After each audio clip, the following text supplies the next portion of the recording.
The vacuum outside the hull was not silent, to riven coal. Space always hummed with the vibration of the ship, a constant mechanical tremor that traveled through the floor plates and up into the soles of his magnetic boots. He stood in the airlock of the stealth corvette Obsidian, checking the charge on his pulse rifle for the third time in 5 minutes.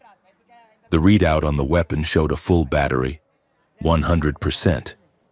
Riven rolled his neck, feeling the vertebrae pop. He was 40 years old, but his joints felt 60. The Empire had taken the best years of his life, chewed them up in a series of border wars and suppression campaigns, and spat him out as a decorated special operations veteran who knew too much and slept too little. Get in. Secure the drive. Get out. That was the briefing for the target ahead, a covert Imperial data vault drifting on the jagged border of the Cerulean Belt. It was supposed to be a derelict listening post, abandoned 10 years ago. But the heat signatures bleeding off the station's reactor suggested otherwise. Someone was home, and they were burning a lot of power to keep the lights on. Lieutenant Kalen, a young officer with more ambition than sense, crackled over the comms. Cole, we are green for breach. 2 minutes to contact. Riven adjusted his helmet seal. Copy that. He looked at his squad, 4 men and 2 women, their faces obscured by black visors. They were good soldiers, efficient, lethal. But they were young. They still believed the speeches about unity and order. Riven had stopped listening to the speeches 5 years ago, around the time he watched a colony on Vestra Prime burn because the local governor wanted to build a casino. The Obsidian shuddered as it clamped onto the station's airlock. The docking collar hissed, equalizing pressure. Riven slapped the release panel. The blast doors slid open. Move, he commanded. They swept into the station with practiced fluidity. The corridors were dark, lit only by the emergency strobes of their suit lights. The air inside smelled stale, like recycled oxygen and burnt ozone. There was no resistance, no automated turrets, no guards. It was too easy. Check your corners, Riven said, his voice low. They reached the central server room in under 3 minutes. It was a cavernous space filled with towering banks of data cores. In the center sat a single console, glowing with a soft blue light. Riven holstered his rifle and approached the terminal. He pulled a decryption spike from his belt and jammed it into the port. The screen flickered, scrolling through lines of code faster than the eye could follow. Access granted. He began the download. The file name appeared on the screen, Project Quiet Bloom. Riven frowned. He had heard rumors of Quiet Bloom in the mess halls of the Outer Rim. Ghost stories about entire alien settlements vanishing overnight. Villages empty. Dinners still warm on the tables. No bodies? Just silence. He opened a sub-file while the main packet downloaded. A video feed popped up. It was grainy, time-stamped 3 months ago. It showed a containment facility. Inside glass cells, humanoid figures were screaming, but there was no sound. They were Lyran miners. Riven recognized their four-armed physiology. Imperial scientists in white coats were walking among the cells, taking notes, indifferent to the suffering behind the glass. Riven felt a cold knot tighten in his stomach. This was not a listening post. It was a laboratory. And the Empire was not just watching. They were harvesting. Download complete. Kalen's voice cut through his thoughts. Pull the drive and retreat. We have bogies on the scope. Riven yanked the drive free and shoved it into the armored pouch on his chest rig. What kind of bogies? Unidentified signatures. Fast movers. They just decloaked off the starboard bow. Riven signaled his squad to move. We are leaving. Now. They sprinted back through the corridors. The station shuddered violently. An explosion rocked the hull, throwing Riven against the bulkhead. The artificial gravity fluctuated. sending debris floating through the air before slamming back down. "They are firing on us!" Kalen screamed. "It is an ambush!" Riven reached the airlock, but the control panel was dead. The docking collar had been severed. Through the small viewport, he saw the obsidian pulling away, its thrusters flaring bright blue. "Kalen!" Riven roared. "Do not disengage! Orders from command! Cole!" Kalen shouted, panic edging his voice. "We have been rerouted. Priority extraction of the command staff only. You are on your own." The line went dead. Riven stared at the retreating ship. He had been sacrificed. The realization did not bring anger, only a weary acceptance. He had known this day would come. He just thought he would be the one holding the gun, not the one left in the burning building. A second explosion tore through the station. The hull was breaching. "Squad," Riven barked. "To the escape pods." They scrambled toward the emergency bay. There were 6 pods, 7 soldiers. Riven did not hesitate. He grabbed the nearest trooper, a kid named Harlan, and shoved him into a pod. "Get in." "What about you?" "Sergeant, go." He slammed the launch button. One by one, he loaded his squad and fired them into the void. When the last pod ejected, the station groaned, metal shrieking as the structural integrity failed. Riven ran for the maintenance bay. There was a single short-range courier craft docked there, a rust bucket used for orbital shuttles. It was not meant for deep space, and it certainly was not meant for combat. He vaulted into the cockpit and punched the ignition sequence. The engines coughed and whined. "Come on, you piece of junk," Riven growled. The station crumbled around him. He slammed the throttle forward. The clamps blew, and the courier ship shot out of the bay just as the data vault collapsed into a cloud of expanding debris. Warning, hull integrity compromised. Riven checked the sensors. 3 sleek interceptors were pursuing him. They were painted matte black, with no markings. Elite units, the kind that did not exist on any official budget. They fired. Green plasma bolts slashed through the void. Riven threw the courier into a corkscrew spin, the G-force crushing him into his seat. The ship shuddered as a glancing hit scorched the port wing. Navigation offline, stabilizers failing. He looked at the star chart. The only cover was a nearby moon, a forbidden world shrouded in perpetual storms and magnetic interference. It was a death trap for sensors, but it was his only chance. He dove toward the atmosphere. The interceptors broke off. They knew better than to follow a ship into that soup. They would just wait for him to crash. The courier hit the atmosphere like a stone skipping on water. Fire roared over the cockpit glass. Riven wrestled with the stick, fighting to keep the nose up. The controls sparked and smoked. Brace for impact. The computer droned in a calm, synthetic voice. The ground rushed up to meet him, a blur of dark trees, jagged rocks, and thick gray fog. Riven pulled back on the stick with all his strength, screaming through gritted teeth. The ship clipped the canopy. Metal tore. Glass shattered. The world spun in a violent kaleidoscope of green and gray. Then, darkness. Pain was the first thing to return. It started as a dull throb in his left side and quickly escalated to a sharp, blinding agony every time he took a breath. Riven opened his eyes. He was hanging upside down. The courier ship was a crumpled wreck, wedged between 2 massive trees that looked like petrified sequoias. The cockpit glass was gone. Rain, cold and smelling of sulfur, dripped onto his face. He groaned and reached for the release buckle on his harness. His left arm refused to move. He looked down. A shard of metal, jagged and ugly, was protruding from his shoulder. "Great," he muttered. With his right hand, he unclicked the harness. He fell 2 feet to the forest floor, landing in a pile of wet mulch. The impact sent a fresh wave of nausea rolling through him. He lay there for a moment, gasping, waiting for the black spots in his vision to clear. He had to move. The crash site would be visible from orbit once the storm cleared.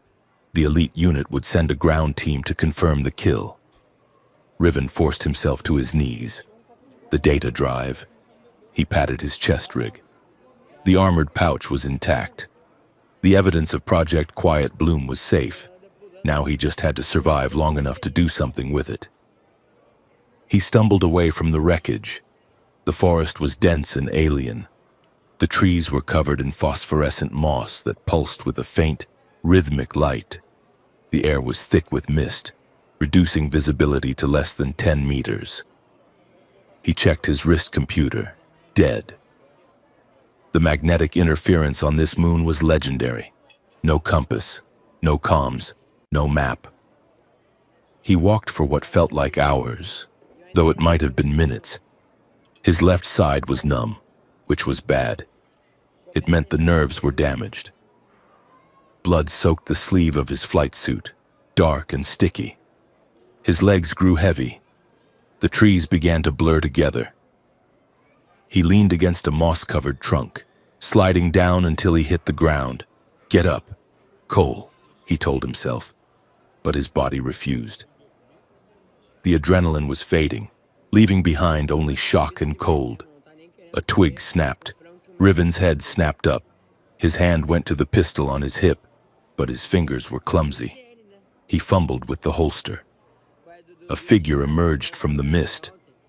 She was tall, moving with a fluid grace that made no sound on the leaf-littered floor.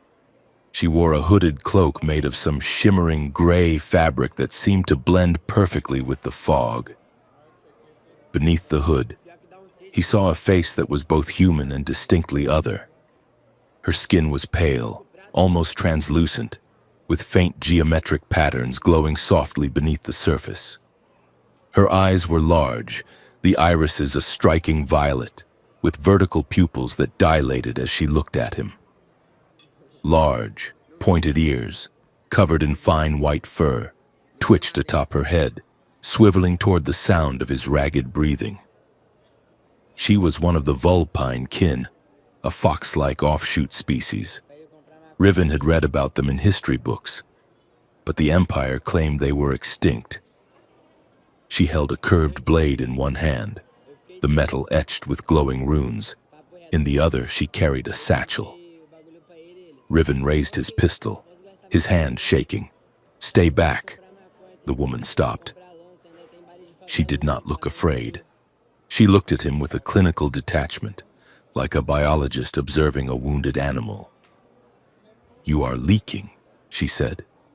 Her voice was melodic, with a strange, harmonic resonance. Riven blinked, trying to focus.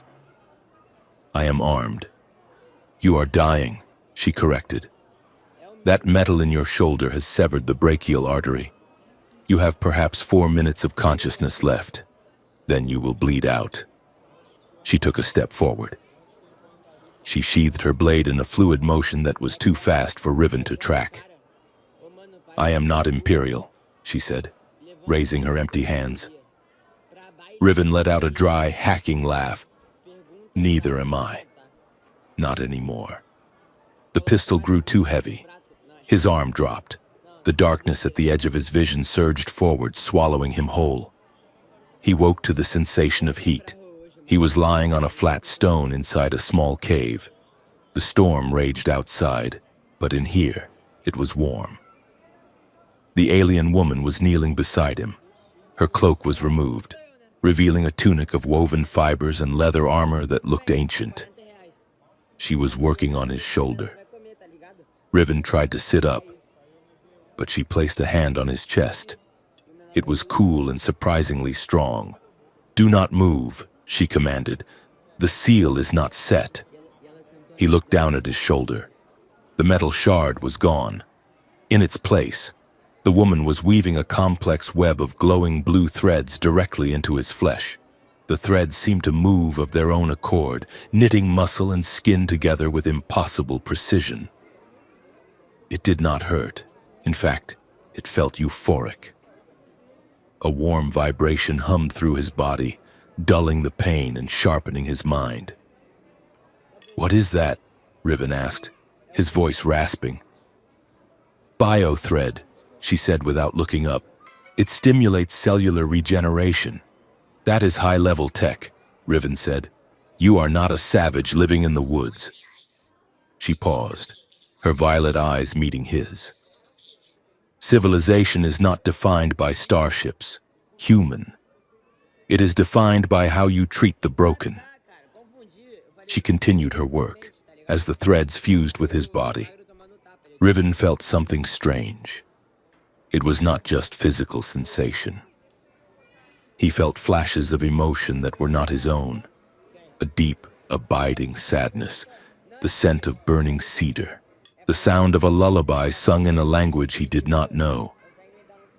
Get out of my head, Riven whispered. I cannot separate the flesh from the memory, she said softly. To heal the body, I must acknowledge the life that inhabits it. I see your scars. Soldier, not just the ones on your skin. You carry a mountain of guilt. She was reading him. She was seeing the colony on Vestra Prime. She was seeing the faces of the men he had killed. Stop it, Riven said. Almost done, she murmured. She leaned in closer to inspect the wound. Her face was inches from his. He could see the intricate patterns of her iris, the way her bioluminescent markings pulsed in time with her heartbeat. She was breathtaking. It was a disarming thought, one that cut through his defenses.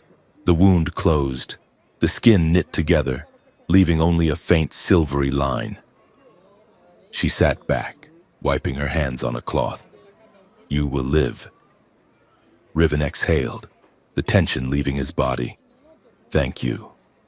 She did not smile. She leaned forward again, her expression shifting. The clinical detachment was gone, replaced by an intensity that made Riven's breath catch in his throat. She brought her lips close to his ear. Her breath was warm against his skin. The alien woman healed my wounds, but not before whispering something chilling. Riven frowned, confused by the thought, but then she spoke the words that froze his blood. If you survive me, you must kill the man who saved your life. Riven jerked back, staring at her. What did you say? She stood up, gathering her satchel. The cryptic atmosphere vanished, replaced by urgency. We must move, she said briskly. Wait, Riven demanded, struggling to sit up. What does that mean? Kill the man who saved my life? Who are you talking about? There is no time for questions, she said, throwing his flight jacket at him. My scouts report an Imperial dropship landing 3 clicks south. They are tracking your biosignature. If we stay here, we both die. Riven checked his shoulder. It held. He stood, testing his legs. He was weak, but functional. Who are you? He asked. I am Lysara Vey, she said, and you are the most troublesome patient I have had in a century. She moved to the cave entrance and peered out into the rain. Imperial trackers use thermal drones, Riven said, his military training taking over. They will find us in the forest. Not where we are going, Lysara said. She grabbed his wrist and pulled him into the storm. They ran. Lysara moved through the forest with a speed that Riven struggled to match. She knew every route, every rock. She led him away from the crash site, deeper into the forbidden zone where the trees grew so thick they blocked out the sky. Riven could hear the distant whine of repulsion engines. The dropship was searching. Where are we going? Riven shouted over the wind. The old city, Lysara called back. The radiation in the ruins disrupts their scanners. They crested a ridge and Riven stopped. Stunned. Below them, in a massive crater shrouded in fog, lay a city. It was not imperial. It was not human. It was a sprawling metropolis of stone and crystal, with towers that spiraled into the air like twisted horns. It looked dead, silent and gray. but the architecture was magnificent. "It looks like a tomb," Riven said. "It is," Lysara said, "my people's tomb." They descended into the ruins. The scale of the place was overwhelming. Statues of four-armed warriors stood guard over empty plazas. The streets were paved with a mosaic of tiles that depicted star charts of galaxies Riven did not recognize. They took shelter in what looked like a library. Scrolls and data crystals lay scattered on the floor, covered in dust. Riven leaned against a pillar, catching his breath. "You said your people's tomb. You are Lyran?" Lysara Vey looked at him, her ears flattening slightly. "No. The Lyrans were our cousins. My people were the Vey. We were the healers, the scholars, until the Empire decided our knowledge was a threat." Riven looked at the destruction around them. "I thought the Vey were a myth. Propaganda said you wiped yourselves out in a civil war." "Propaganda says many things," Lysara said bitterly. She checked the corridor. "We need a ship. There is a smuggler's outpost in the lower district. They sometimes hide courier craft there to avoid customs." Riven laughed, a dry sound. "A smuggler's outpost in a dead city? You have a diverse social circle. Survival requires flexibility," she said. They moved deeper into the city. The sound of the drones was getting louder. They were getting closer. Suddenly, a drone swept around the corner. It was a spherical seeker bot, its red eyes scanning the hallway. Riven drew his pistol and fired. The bolt took the drone in the central lens, shattering it. It crashed to the floor. "That will draw them," Lysara hissed. "I did not have a choice," Riven said. "It saw us. Run!" They sprinted through the ancient corridors. Laser fire erupted behind them. The Imperial kill team had caught up. Red bolts sizzled through the air, scorching the stone walls. Riven returned fire, dropping to one knee to suppress the pursuers. "Go!" "I will hold them." Lysara grabbed his collar and yanked him up. "Oh, spare me the hero speech. Human. You are not dying on my watch after I wasted good biothread on you." Riven stumbled but kept running. "I was going for noble sacrifice. It is a classic move. It is a stupid move," Lysara shouted. "Alien melodrama is far more practical. We survive to annoy them later." They burst into a hangar bay carved into the rock. There, sitting on a rusted landing pad, was a sleek, modified courier craft. It was painted a garish purple, likely to distract from the fact that it was stolen. Lysara slapped the door control. Locked. Riven shoved her aside and fired 3 rounds into the control panel. The door sparked and slid open. "Subtle," Lysara noted. "I am a soldier, not a burglar." Riven grunted. They scrambled inside. Riven jumped into the pilot's seat. It was a standard layout. He could fly this. He powered the engines. The ship hummed to life, the vibration far smoother than his old Imperial crate. "Strap in," Riven shouted. The hangar doors were blown inward as the Imperial squad breached the room. Heavy repeaters opened fire, raking the hull of the purple ship. Riven punched the throttle. The ship shot forward, scraping the ceiling of the hangar before blasting out into the crater. He pulled the stick back, aiming for the storm clouds above. The G-force slammed them into their seats. Lysara looked out the viewport as the ruins of her ancestors fell away. Her face was unreadable. "We are clear," Riven said, checking the rear scopes. "They are not following. They cannot track this signal in the storm." He engaged the autopilot and turned to look at her. "We made it." Lysara looked at him. The adrenaline was fading, and the reality of their situation was settling in. They were fugitives. They were alone, and they were stuck with each other. She looked at the data pouch on his chest. "You have just started a war. Riven Cole." Riven touched the pouch. "The war started a long time ago." "Lysara, I just finally decided to fight back. He looked at her, really looked at her. The alien healer who had stitched him back together and then threatened his life with a riddle. Now, he said, leaning back. About that man I am supposed to kill. Lysara closed her eyes, leaning her head against the seat rest. Not now. Human. Drive. Riven sighed and turned back to the console. It was going to be a long trip. The stolen courier ship, painted a shade of violet that assaulted the eyes, drifted through the silent vacuum of the slipstream. Inside the cramped cockpit, the air was heavy with the smell of stale coffee and unwashed flight suits. Riven Cole sat in the pilot's seat, his eyes fixed on the swirling nebula distortions outside the viewport. But his mind was light years away. He shifted, wincing as the bio-threads in his shoulder tightened. They were holding him together, but the sensation was alien, a constant reminder of the woman sitting in the co-pilot's chair.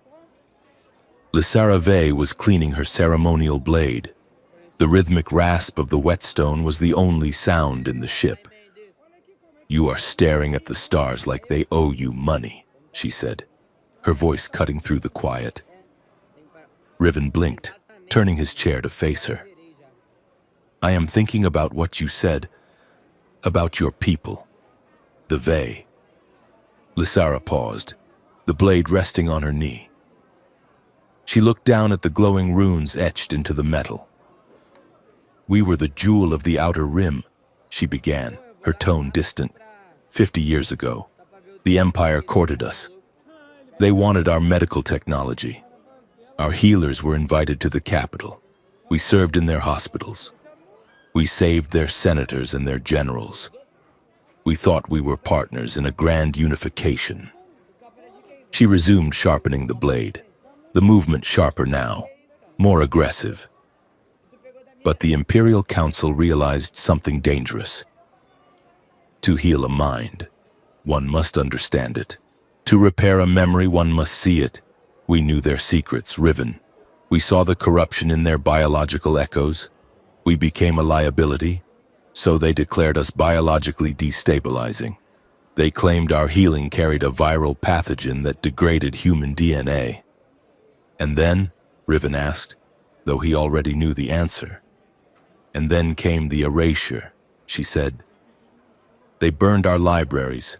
They bombed our cities. They hunted us down like rabid dogs. I was a child when the sky turned to fire. Now, most people think we are a myth, a cautionary tale about alien contagion." Riven felt a chill that had nothing to do with the ship's climate control. He looked at his shoulder, at the faint blue glow beneath his shirt. "And this healing," he said, gesturing to his wound. "You said you see echoes." Lysara looked up, her violet eyes locking onto his. "Tissue holds memory. Riven. Trauma is not just in the brain. It is stored in the fascia, the muscle, the bone. When I knit your flesh, I have to navigate the map of your pain." Riven stiffened, his hand instinctively gripping the armrest. "What did you see?" Lysara set the blade down. She leaned forward, her expression softening. "I saw fire," she said quietly. "I saw a village on Vestra Prime. I saw you standing in the ash, holding a rifle, wishing you were the one burning instead of them." Riven looked away, his jaw tight. "You had no right." "I had every right," she countered calmly. "I saved your life. That price includes the truth of who you are. You are not a monster. Riven, you are a man who has been used as a weapon until he forgot he was a person." Riven stood up abruptly, the small cabin suddenly feeling like a cage. "We are coming up on the Freeport," he said, his voice rough. "Get ready." The Freeport station, known as the Laughing Void, was a festering sore on the side of a gas giant. It was a chaotic tangle of docked ships, neon signage, and makeshift habitats welded together by desperate engineers. It was a haven for smugglers, deserters, and the kind of artists the Empire liked to execute for treason. As Riven maneuvered the purple courier ship into the docking queue, a holographic billboard the size of a frigate flashed to life outside. It depicted a caricature of the High Chancellor dancing in a tutu made of credit chits. Subtle, Riven muttered. It is a satire hub, Lysara said, looking out the viewport with interest. Humor is the only weapon the Empire cannot regulate. You can ban guns, but you cannot ban a joke. The comms crackled. Unidentified vessel. This is docking control. State your business and manifest. Prepare for bioscan. Riven froze. A bioscan would flag Lysara immediately. Her species was not just illegal. It was supposed to be extinct. We need a cover, Riven hissed. Lysara looked at him, then at the flamboyant purple interior of the ship. She smiled, a sharp, fox-like expression that spelled trouble. Let me do the talking, she said. She hit the transmit button. Control. This is the Passions Prism. We are independent traders coming in from the textile run. Just two lovebirds looking to refuel and perhaps find a private suite. Her voice had changed. It was breathless, heavy with suggestion. The controller paused. Did you say Passions Prism? My husband has terrible taste in ship names, Lysara said, shooting a glare at Riven, but he makes up for it in enthusiasm. Darling, say hello to the nice man. Riven stared at the mic, horrified. He cleared his throat. Hello. The controller snorted. Copy that. Passions Prism. You are cleared for docking base 7. Don't rock the station. Riven cut the feed and glared at Lysara. Lovebirds. Really? It worked, she said, standing up and smoothing her tunic. Now, put your arm around me. If we look like we are arguing, they will check our IDs.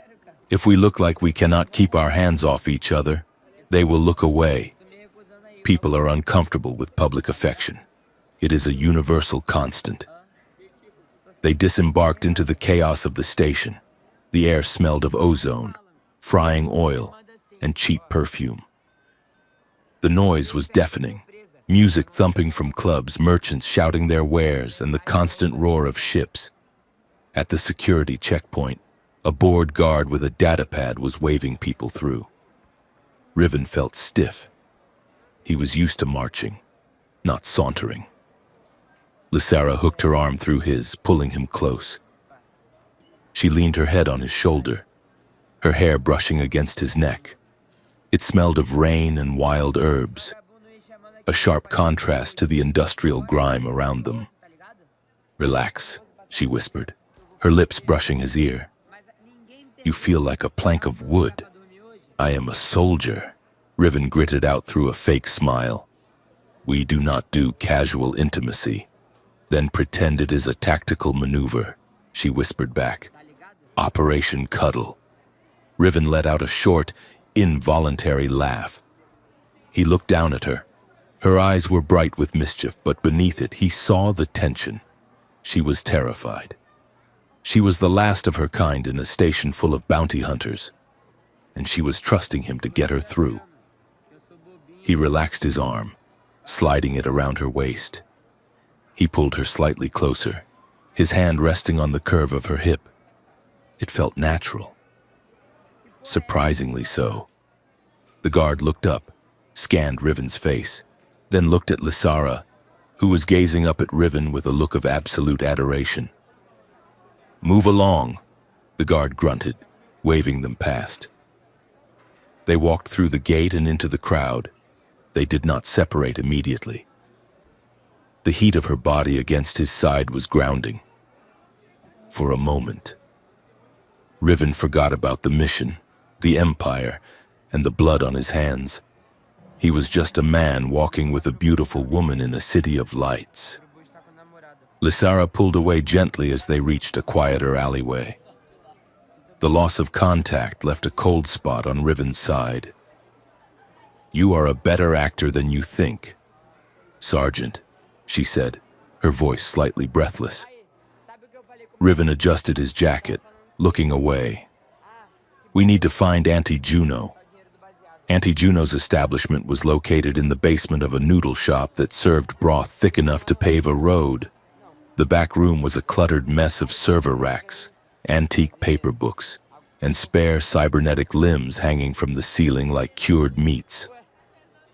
Juno herself sat behind a desk made of recycled engine parts. She was a woman of indeterminate age, her skin a map of wrinkles and chrome. Her left eye was a red optical sensor that whirred as it focused on them. "Well, look what the cat dragged in," Juno croaked, her voice like gravel in a blender. "And brought a kitten, too." She looked at Lysara, her mechanical eye zooming in. "Vey, isn't it? Haven't seen one of you since the bad old days. You are a walking bounty ticket, girl." "I am a paying customer," Lysara said coolly, placing a credit chip on the desk. Juno swiped the chip.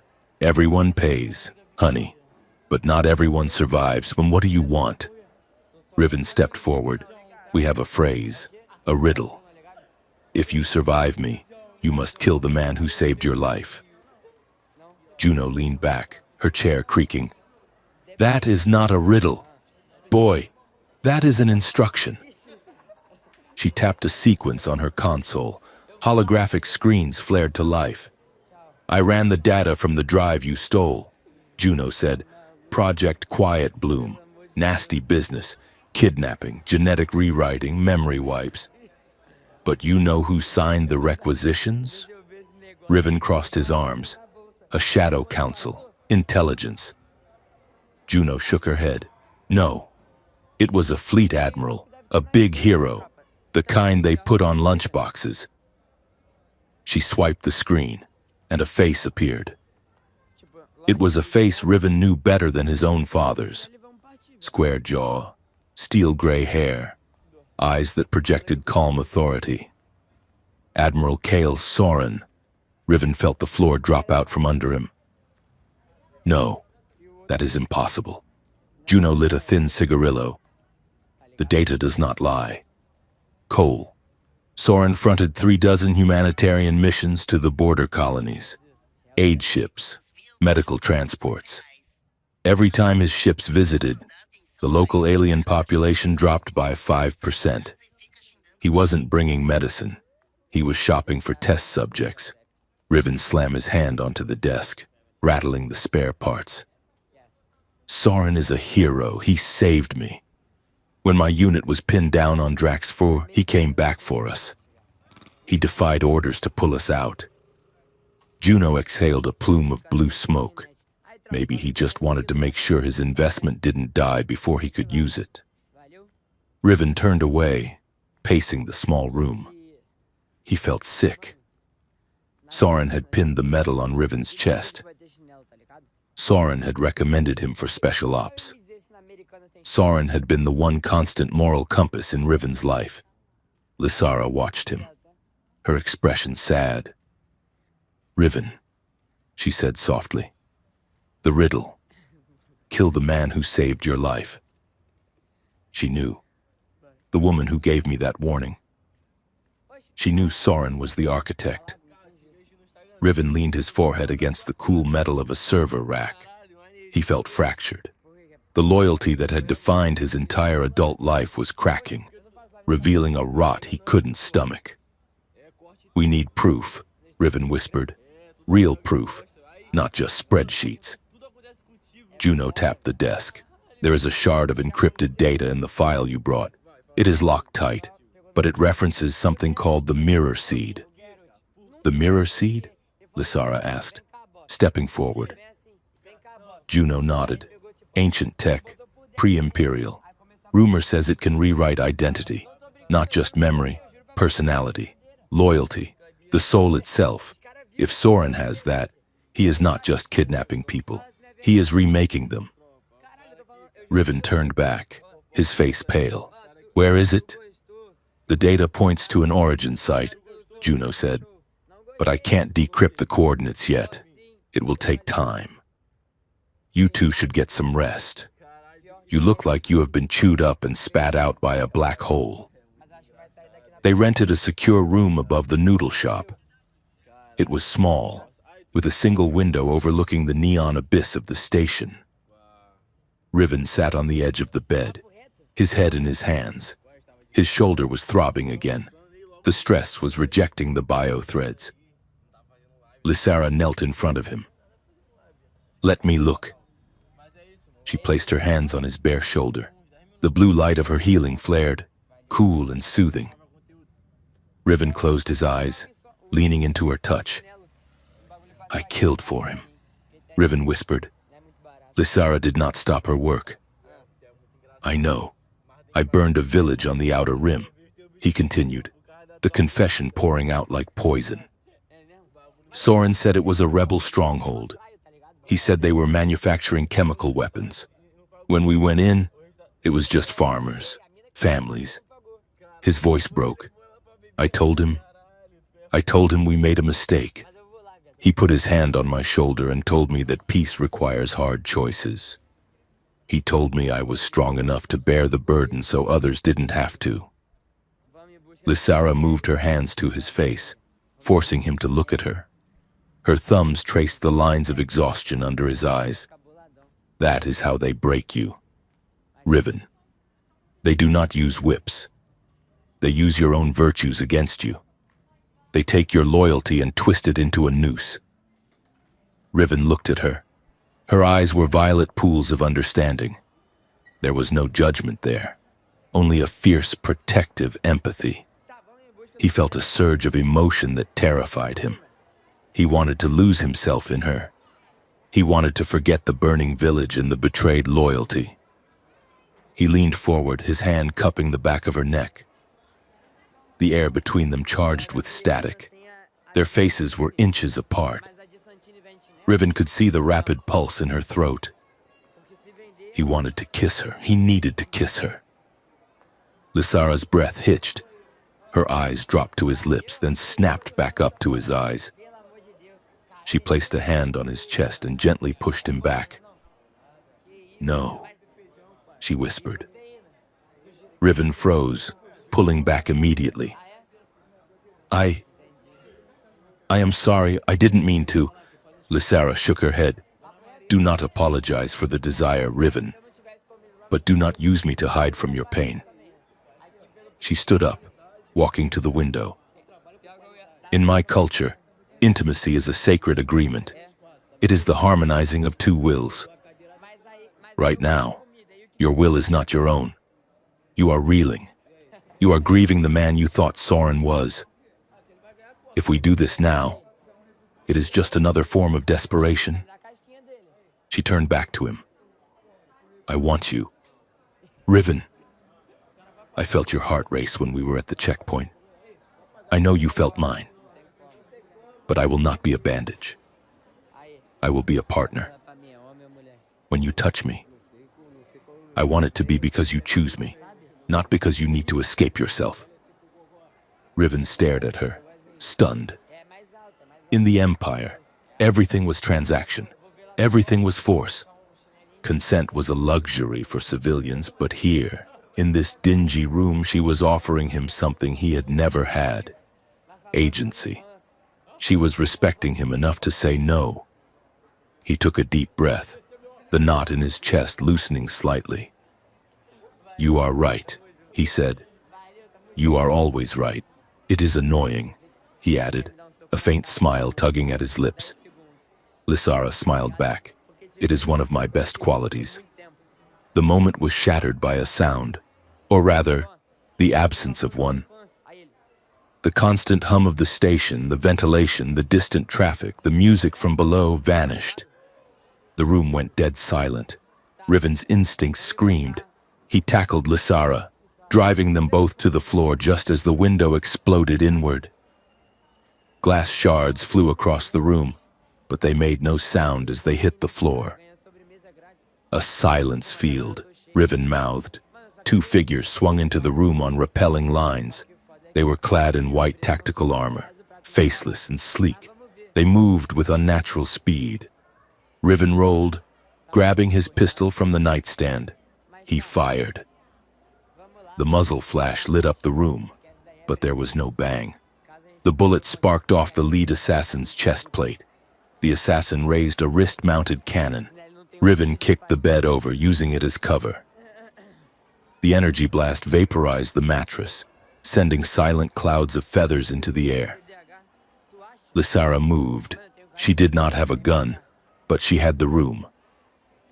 She grabbed a lamp and threw it, not at the assassins, but at the fire suppression sensor on the ceiling.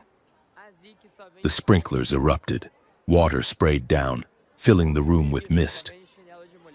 The assassins hesitated, their optical sensors struggling with the sudden refraction. Riven surged up from behind the bed. He didn't shoot. He charged. He slammed into the first assassin, driving his combat knife into the joint of the neck armor. The assassin crumpled. The second assassin spun, aiming at Riven's back. Lysara was there. She leaped onto the assassin's back, her ceremonial blade flashing. She drove it into the power pack on the assassin's spine. The suit short-circuited, freezing the man in place. Riven finished him with a point-blank shot to the helmet. The silence field generator on the first assassin's belt flickered and died. Sound crashed back into the room, the roar of the water, the alarm klaxons, their own ragged breathing. "Clear!" Riven shouted. He checked the bodies. No insignia. Clean tech. Project Quiet Bloom. Riven said grimly. "They found us." He rifled through the pockets of the leader. He found a data shard, glowing with a faint red pulse. Juno said the coordinates were encrypted. Riven said, holding up the shard. "I bet this is the key." Lysara wiped the water from her face. "We have to go. Now." They grabbed their gear and sprinted out of the room. They ran down the back stairs, through the kitchen of the noodle shop, and out into the crowded street. Juno's voice crackled in Riven's earpiece. "I saw the heat signature spike. Get to your ship. I am uploading the decryption algorithm to your console remotely. You are a saint." "Juno!" Riven yelled as they dodged a hover cart. "A cranky, underpaid saint," Juno retorted. "Go!" They reached the hangar bay. Riven blew the maglocks on the door, and they scrambled onto the Passion's prism. As the ship blasted out of the dock, Riven punched in the coordinates from the red shard. The nav computer whirred, calculating the route. The map zoomed out, past the charted systems, past the border colonies. It stopped on a sector of space that was supposed to be empty. Sector 88Z. Riven read, "There is nothing there but comet trails and dead rocks." "And the mirror seed," Lysara said, strapping herself in. Riven looked at her. Her hair was wet, plastered to her face. She looked fierce. "We are going to find it," Riven said, his voice hard. "And if Soren is there, then we will see if a hero can bleed." Lysara finished. Riven engaged the hyperdrive. The stars stretched into lines of infinite light, and the purple ship vanished into the void, racing toward a truth that would either save them or destroy them both. The purple courier ship, Passion's Prism, shuddered as it descended through the vapor trail of the great comet known as the Gilded Tail. This was not a standard celestial body. It was a migrating city-state, a massive chunk of ice and rock that had been hollowed out and colonized by the galaxy's unwanted. It traveled on a highly elliptical orbit that took it through the deepest, darkest sectors of the outer rim, making it the perfect hiding place for people who did not want to be found. Riven Cole gripped the controls, fighting the turbulence caused by the sublimating gases. "This is insane," Riven muttered, watching the proximity alarms flash. "We are landing on a snowball moving at 40,000 kilometers an hour. "It is romantic," Lysara Vey countered. "Checking the sensors. Look at the colors." Riven looked. The gases trailing off the comet were being lit by the distant starlight and the neon glow of the city built into the ice. It was a wash of pink, teal, and electric blue. It was beautiful. in a chaotic, suicidal sort of way. "We have clearance," Riven said. "Landing pad 4. They touched down on a platform carved directly into the ice. Steam hissed around the landing gear. As the ramp lowered, the cold hit them instantly, sharp and biting, but the air was breathable, thickened by atmospheric generators. The city of Gilded Tail was a vertical labyrinth of tunnels and caverns. It was loud. Music vibrated through the ice floor. Riven and Lysara moved through the crowd, hoods up. They were looking for a contact Juno had given them, a group of performance artists known as the Fractured Jesters. According to Juno, they were the only ones with the hardware to fully decrypt the mirror seed shard without alerting the Imperial grid. They found the troupe in a cavernous underground theater that smelled of spilled ale and ozone. On stage, a hologram of an Imperial stormtrooper was trying to dance ballet, tripping over his own feet. The audience, a mix of species Riven could barely name, was roaring with laughter. Backstage, they met the leader, a four-armed Lyran named Kylo. He was painting his face with luminescent grease paint. "Juno sent you?" Kylo asked, not looking up from his mirror. "You must be the desperate ones." "We need access to your broadcast core," Riven said, crossing his arms. "And we need your encryption key." Kylo spun his chair around. His four hands moved in a fluid, expressive gesture. "We are artists, my friend, not technicians. We trade in truth, not data." Lysara stepped forward. "Truth is data, Kylo, and right now, the Empire is lying to everyone." Kylo looked at her, his eyes narrowing. "You are Vey. I thought your people were dust." "I am still here," Lysara said, "and I have a story that will make your satire look like a nursery rhyme." Kylo grinned, exposing a row of sharp, silver teeth. "Well then, put on a costume. If you want the key, you have to earn it. The crowd is bored. They want something new." Riven started to protest. "We are not actors." Lysara put a hand on his chest. "It is the only way." Riven. "Besides," she added with a smirk, "you have the brooding face of a tragic hero. It will play well." 10 minutes later, Riven found himself standing in the wings, watching Lysara walk onto the stage. She was not hiding. She wore her Vey ceremonial robes, illuminated by the spotlight. The crowd went silent. To them, a Vey was a ghost story. Lysara spoke into the microphone. Her voice was calm, melodic, and amplified to fill the cavern. "Citizens of the ice," she began, "you have heard that the aliens are coming to eat your children and steal your jobs." She paused for effect. "I am here to tell you that is false. We are actually here to steal your recipes. Imperial rations are terrible." A ripple of laughter went through the crowd. Lysara continued, improvising a monologue that dismantled the Empire's fear-mongering with razor-sharp wit. She mocked the stiffness of the generals, the absurdity of the paperwork, and the fragility of a regime that was terrified of anyone with pointed ears. Riven watched her, mesmerized. She was not fighting with a blade. She was fighting with charisma. She was taking the terror that the Empire had cultivated for decades and turning it into a joke. A heckler shouted from the back, "Why should we trust a stray?" Lysara leaned into the light. "Because, my friend, strays are the only ones who know where all the holes in the fence are." The audience erupted. It was a thunderous sound, not of anger, but of release.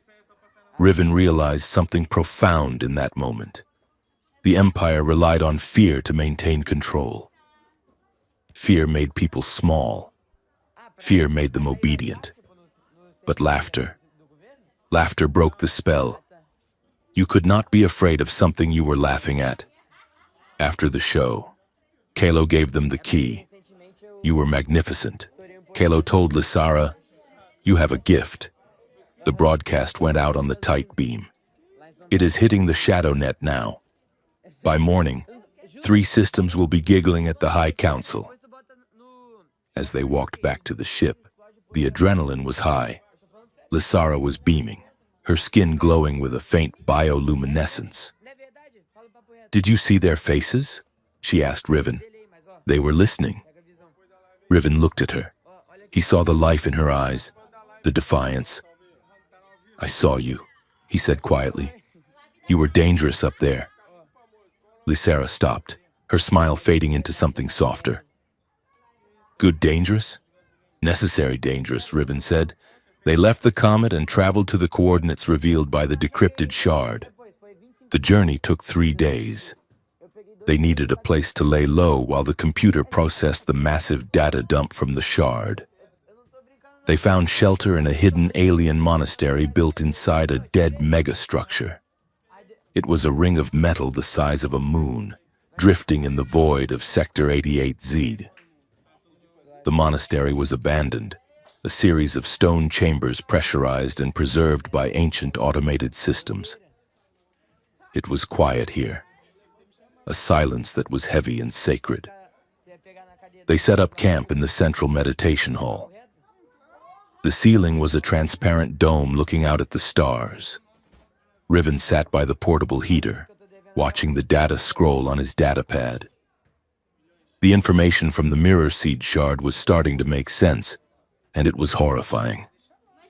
"Lissara," he said, "you need to see this." She came over, sitting beside him on the floor. "The mirror seed is not a weapon of mass destruction," Riven said, his voice grim. "It is a weapon of mass correction." He pointed to the screen. "Look at these schematics. It uses a resonant frequency to unlock the neural pathways of the brain. It makes the mind pliable, plastic.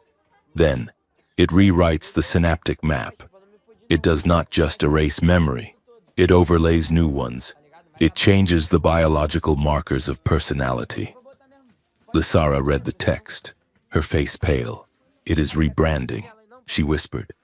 "They are taking people, aliens, dissidents, prisoners, and turning them into entirely new people, loyal people." She looked at Riven. "It is genocide without the bodies. They do not have to kill the species. They just have to erase the culture from the minds of the living." Riven nodded. "And Soren is using it to build a perfect army. An army that does not know it has been conquered." Lissara pulled her knees to her chest, wrapping her arms around herself. "Riven," she said, her voice trembling. "My healing, the Vey tradition, it is based on memory mapping. We manipulate the neural echos in the flesh." She looked at him, her eyes wide with fear. "The mirror seed uses the same principles, the exact same frequency." Riven stiffened. "What are you saying?" "I was trained at the academy on Lyra," she said. "It was a secret program. My tuition was paid for by an anonymous benefactor. I always thought it was a wealthy patron who supported the arts. But what if it wasn't? What if they were training me to see if the biology could handle the strain?" She looked at her hands, the hands that had stitched Riven back together. "Am I a healer, Riven, or am I a prototype?" Riven reached out and took her hands. His grip was firm, grounding. "You are Lissara Vey," he said firmly. "You saved my life. You saved that audience on the comet. A weapon does not choose to heal. A weapon does not make people laugh. But the tech..." She started. "Tech is just a tool," Riven interrupted. "It is the hand that wields it that matters. Your hands are good." He pulled her closer. The distance between them closed. This time, there was no glass shattering, no assassins. Just the hum of the heater and the cold starlight above. Lissara leaned her forehead against his. "I am afraid. Riven. For the first time in a long time, I am terrified." Riven wrapped his arms around her. It was not a sexual embrace. It was a shield. He held her against his chest, letting her feel the steady beat of his heart. "I have got you," he said. "We are in this together." They stayed like that for a long time.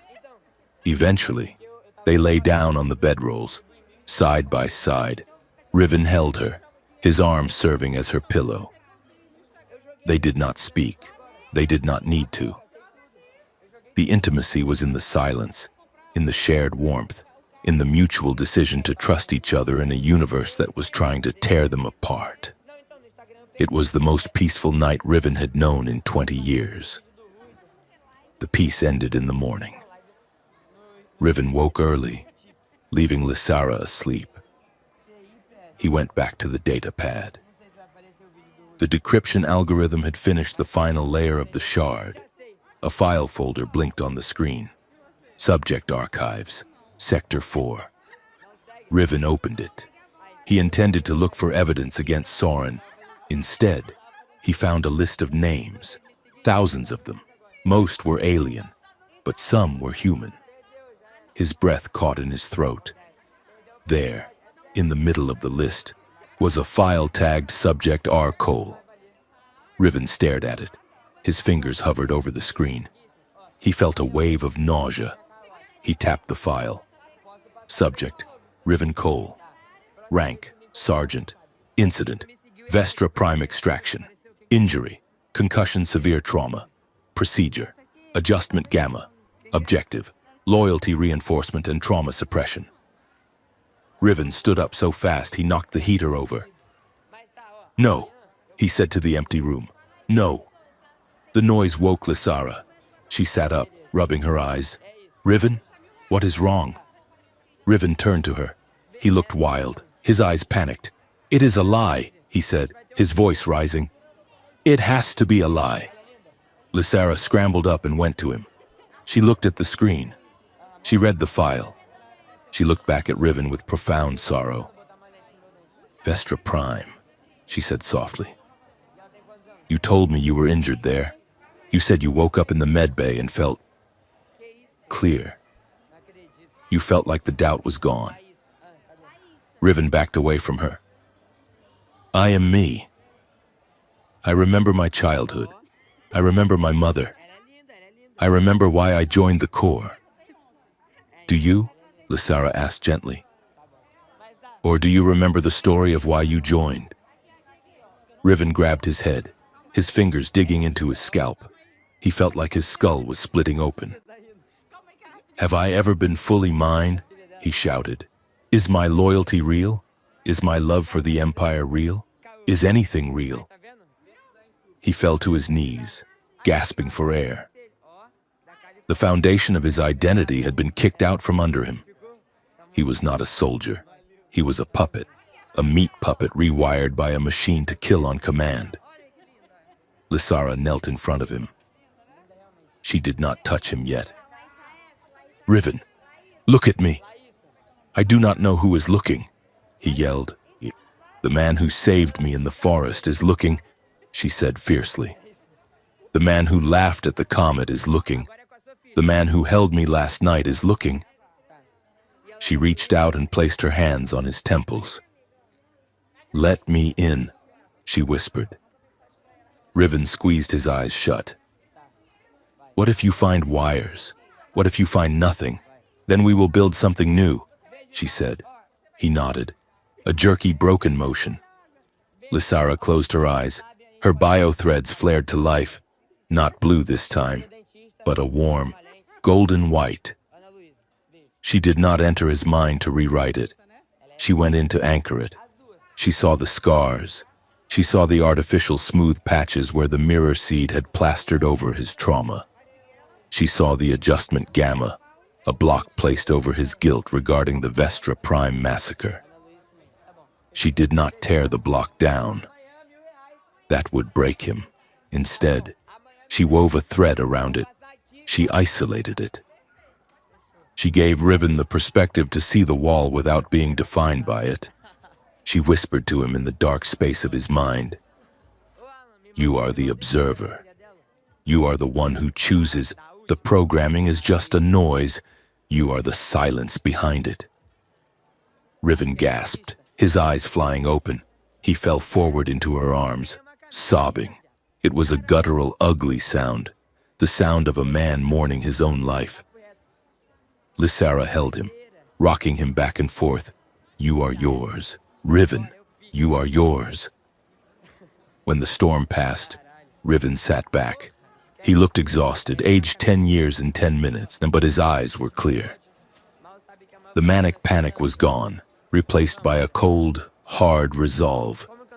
I know where we have to go, he said, his voice raspy. The file referenced a location, Site 4, a research facility on a desert planet called Oryx Prime. It was where the trials were conducted. It was where they verified the tech. We go there, Riven said. We get the physical proof.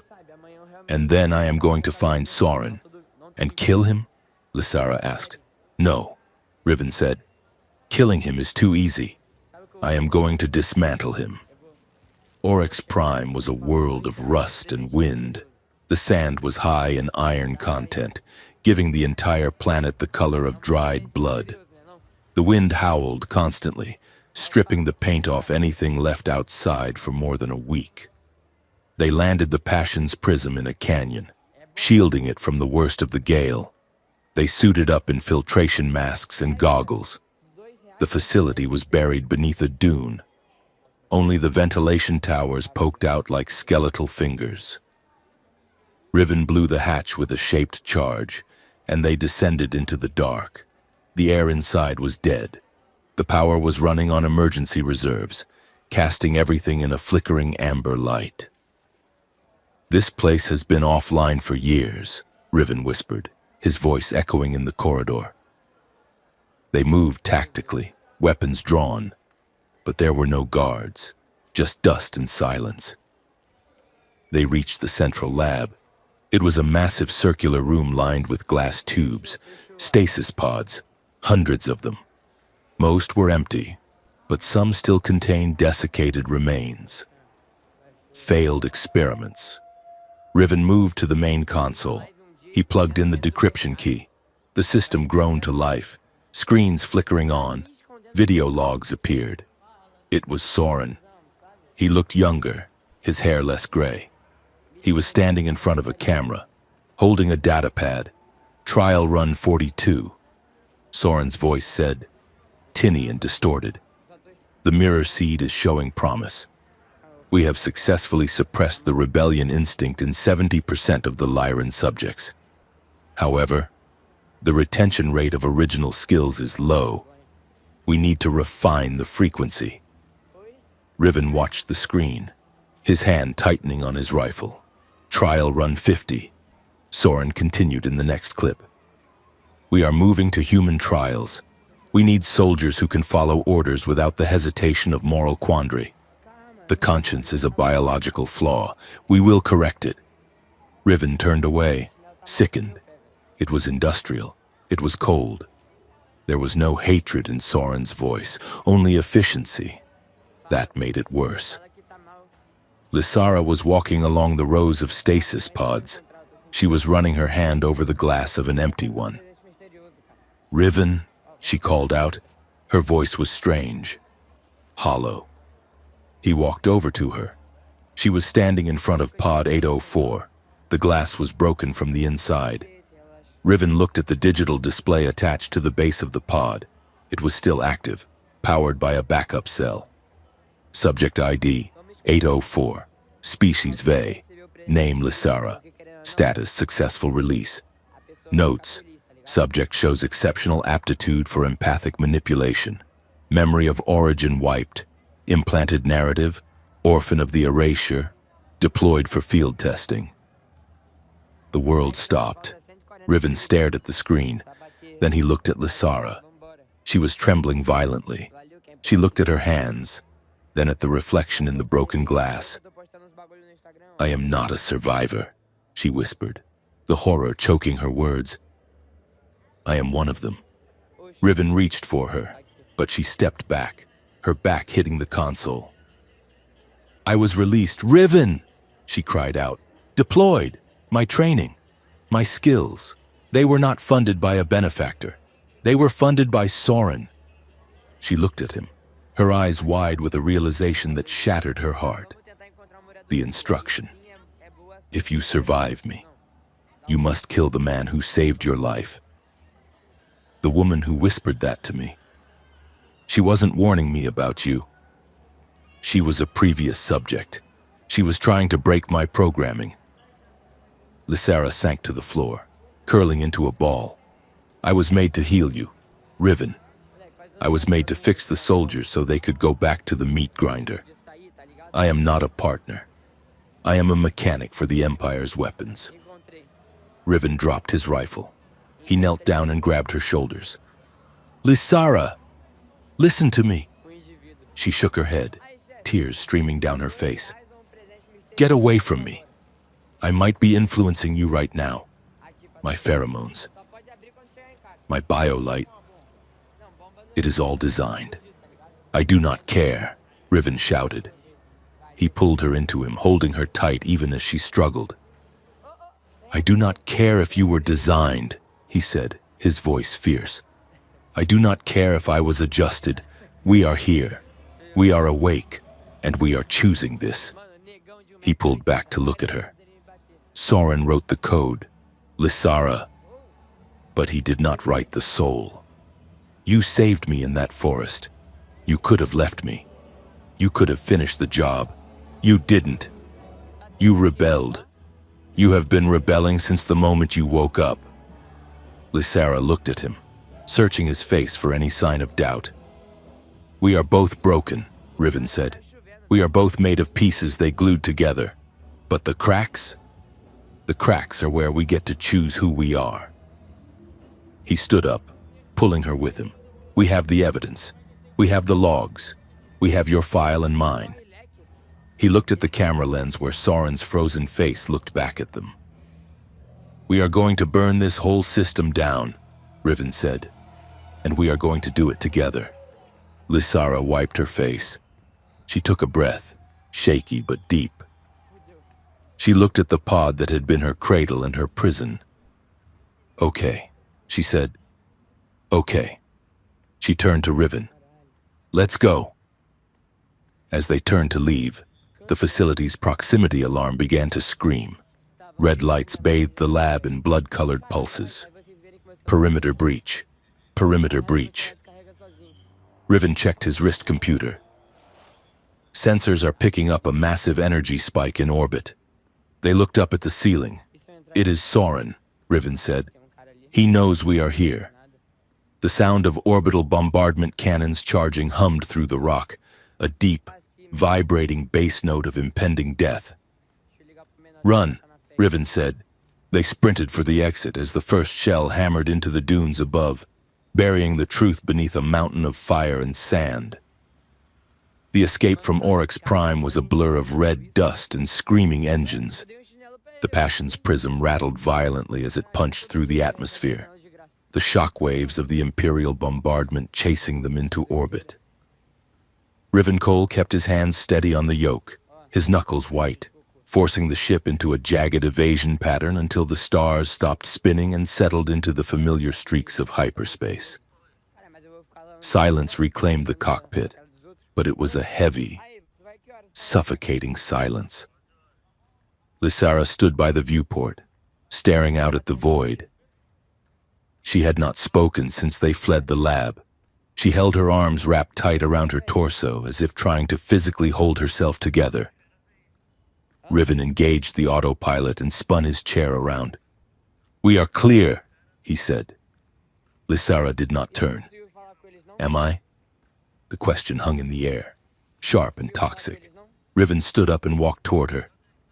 Lysara, what we saw down there, it changes everything, she interrupted, her voice trembling. She spun around, her violet eyes wide and frantic. Do not come closer. Riven, you saw the file.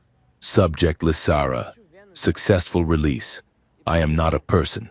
I am a remote-controlled drone made of meat and memories. You are a woman, Riven said, his voice hard. You are the woman who saved my life. I was programmed to save your life, she shouted, backing away until she hit the navigation console. Don't you get it? My compassion, my skills, my convenient knowledge of the rebellion, it is all code. Soren built me to be the perfect bait, and you bit down on the hook so hard you are choking on it. She paced the small cabin, her movements jerky. I should airlock myself right now. It is the only way to be sure I won't betray you. Riven stepped forward, anger flaring in his chest. It wasn't anger at her.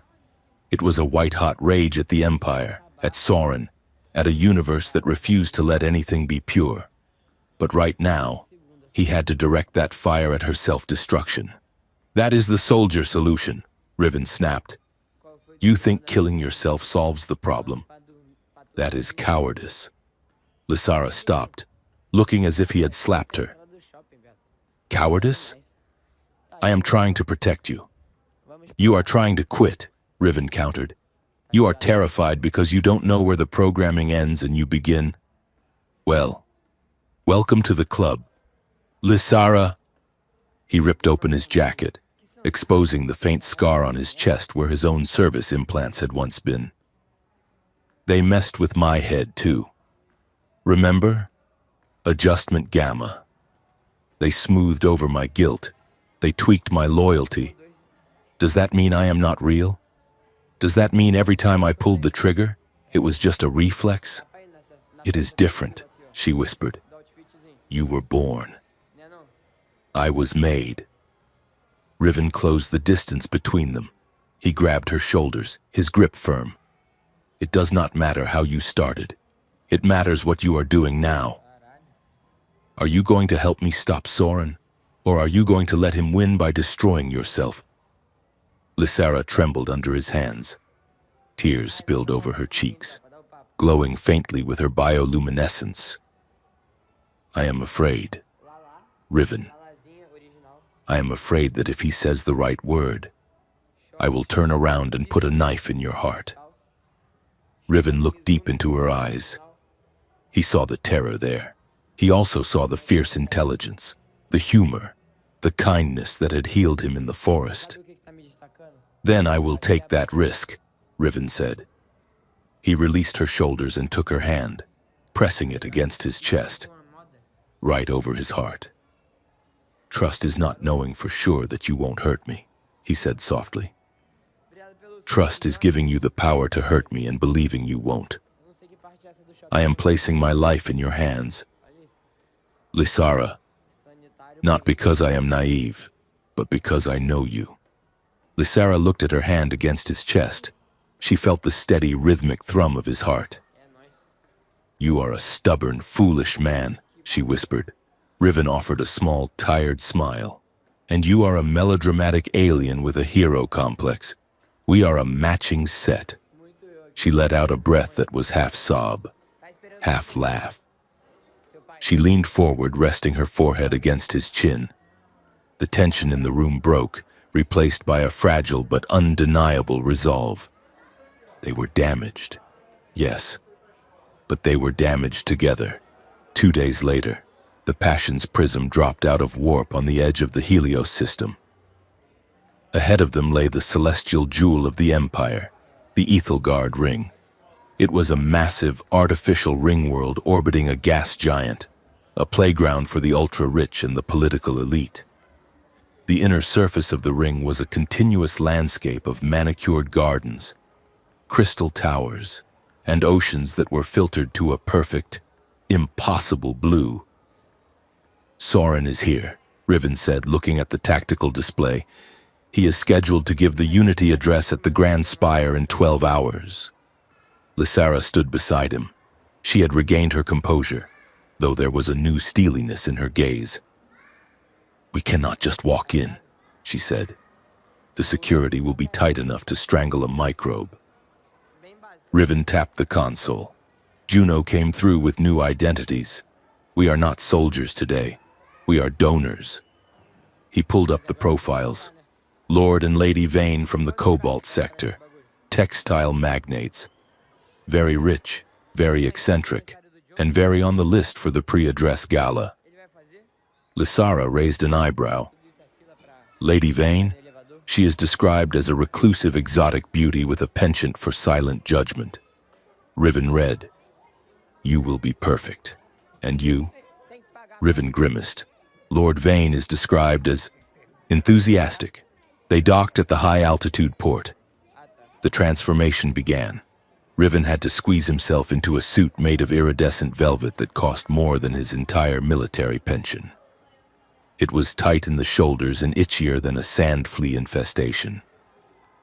Lysara emerged from the refresher unit wearing a gown Juno had arranged, a flowing structure of silver liquid fabric that clung to her form and pooled around her feet like mercury. She had covered her distinct V markings with a holographic shimmer powder that made her look like a generic, high-status humanoid. She looked stunning. Riven felt his mouth go dry. "You look tactical," Riven managed to say. Lysara tugged at the neckline. "I feel like a wrapped gift. How do humans move in these things?" "With great difficulty and a lot of resentment," Riven said, offering her his arm. "Shall we go, Lady Vane?" They descended into the gala. The Grand Spire's ballroom was a cavern of glass and gold, suspended 3 kilometers above the artificial ocean. Hundreds of dignitaries, warlords, and corporate sharks mingled, holding drinks that bubbled with anti-gravity gases. Riven felt exposed. He was used to armor. He was used to the weight of a rifle. Here, his only weapon was a glass of sparkling wine and a fake smile. "Relax," Lysara murmured, her lips barely moving. "You are marching. Try to saunter." "I do not saunter," Riven grumbled through his teeth. "Just follow my lead," she said. They moved through the crowd. Lysara was a natural. She navigated the social currents with a grace that was both terrifying and impressive. When a bloated planetary governor made a snide comment about the textile market, Lysara laughed, a light musical sound that somehow made the governor feel both charmed and insulted. "My husband believes that fabric is the soul of civilization," Lysara said, patting Riven's arm. "Isn't that right, darling?" Riven stiffened. "Absolutely, thread counts are paramount." He saw the corner of Lysara's mouth twitch. They worked the room, moving closer to the inner sanctum where Soren was holding court. Their chemistry, usually a source of tension, became a weapon. They moved in perfect sync, a touch on the elbow to signal a turn, a squeeze of the hand to signal a threat. They were communicating on a frequency no one else could hear. It was intimate. In the middle of the enemy's stronghold, pretending to be people they weren't. They were more honest with each other than they had ever been. "We are close," Riven whispered. "The schematics show a restricted lift behind the statue of the Emperor. It leads to the private archives." "We need a distraction," Lysara said. She looked at a waiter carrying a tray of towering, unstable desserts. She glanced at Riven. "Do not do it," Riven warned. Lysara bumped into the waiter with calculated clumsiness. "Oh, my apologies." The tray tipped. The desserts, sticky, blue pyramids of sugar cascaded onto the pristine white uniform of a nearby admiral. Chaos erupted. The admiral shouted. Waiters scrambled. Security moved in to assist. In the confusion, Riven and Lysara slipped behind the massive statue and pried open the maintenance panel. Riven jammed a decoder spike into the lock. The lift doors hissed open. "Smooth," Riven noted as the doors closed, sealing them away from the noise of the party. "I learned it from a very clumsy stormtrooper," she replied. The lift dropped fast, plunging deep into the bowels of the Ringworld structure. When the doors opened, the opulence was gone. They were in a cold, sterile corridor lined with server banks. "This is it," Riven said, checking his scanner. "The core node for the local mirror seed network." They moved quickly, Riven clearing the corners with his pistol drawn. He had smuggled a compact energy blaster in the small of his back. Lysara moved behind him, her hand on his shoulder, guiding his awareness. They reached the central chamber. In the center of the room, suspended in a magnetic field, pulsed a fragment of the mirror seed. It looked like a shard of black glass, but the light trapped inside it moved like a living thing. Riven approached the console. I am going to upload the virus Juno gave us. It will expose the network during the broadcast. Lysara walked toward the shard. She seemed drawn to it. Lysara, stay back, Riven warned. I can hear it, she whispered. She stepped past the containment line. The shard flared. The black glass turned a brilliant, blinding violet. The console screens went red. Key detected. Synchronization initiated. Riven spun around. Lysara! She stood frozen. The light from the shard was reaching out, connecting to the bioluminescence in her skin. Her veins glowed with the same violet energy. It recognizes me, she said, her voice hollow. Riven, look at the readings. It is not just reacting, no, it is waiting for a command. She looked at him, horror dawning on her face. I am not just a subject. I am the interface. Soren didn't just want a spy. He wanted a mobile command unit. I can activate the mirror seed. I can wipe the minds of everyone on this station right now. The realization hit Riven like a physical blow. That was why Soren had let her go. She was the failsafe. Lysara backed away from the shard, clutching her head. I am a danger. Riven. As long as I am here, he can use me to fire the weapon. She looked at the exit. You have the data. You have the proof. I need to stay here. I need to overload the core. No, Riven said. He left the console and grabbed her arm. We are leaving. If I stay, I can destroy it, Lysara pleaded. I can end it. If you stay, you die, Riven shouted. He pulled her toward the door. I will not let you do the noble sacrifice, Riven yelled over the humming of the core. That is the old way. That is the Empire's way. Soldiers dying for the mission. We are not soldiers anymore. Lysara, we are free. Lysara struggled against his grip. Riven, please. If he catches me. If he catches you, we fight him, Riven said. He stopped, pinning her against the wall of the corridor, and he looked wild, desperate. Listen to me. I spent 20 years following orders. I spent 20 years believing that my life was currency to be spent. You taught me that was a lie. You. He leaned in, his forehead pressing against hers. I am not leaving this station without you. If we burn together. But we choose it. We choose to live. Do you hear me? Choose to live. Lysara looked at him. She saw the absolute, unyielding conviction in his eyes. He was offering her something harder than death. He was offering her a future. She stopped fighting. She nodded, a single tear tracking through the shimmer powder on her cheek. I choose to live, she whispered. Good, Riven said. Now let's ruin Soren's party. He went back to the console and slammed the drive in. The upload bar raced across the screen. Data sent. Juno has it. The alarms finally started to blare. Not the polite chimes of the upper levels, but the harsh, grating klaxons of a facility lockdown. Security alert. Terrorist elements detected in Sector 4. Hollow screens along the walls flickered to life. Riven and Lysara's faces, their real faces, were plastered everywhere. The captions read, Wanted for treason, armed and unstable. They ran. They sprinted back to the lift, but the controls were dead. They locked it down. Riven cursed. The stairs. They kicked open the emergency stairwell and began the climb, 3 kilometers up. They made it 2 flights before the doors above them burst open. Imperial guards in riot armor poured onto the landing. Down! Riven shouted. He fired his compact pistol. blue bolts sparking off the heavy shields of the guards.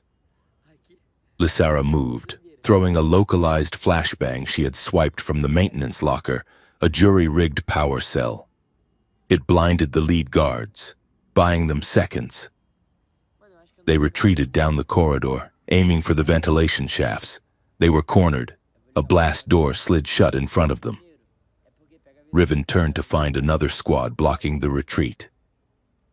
"We are boxed in," Riven said, checking his weapon.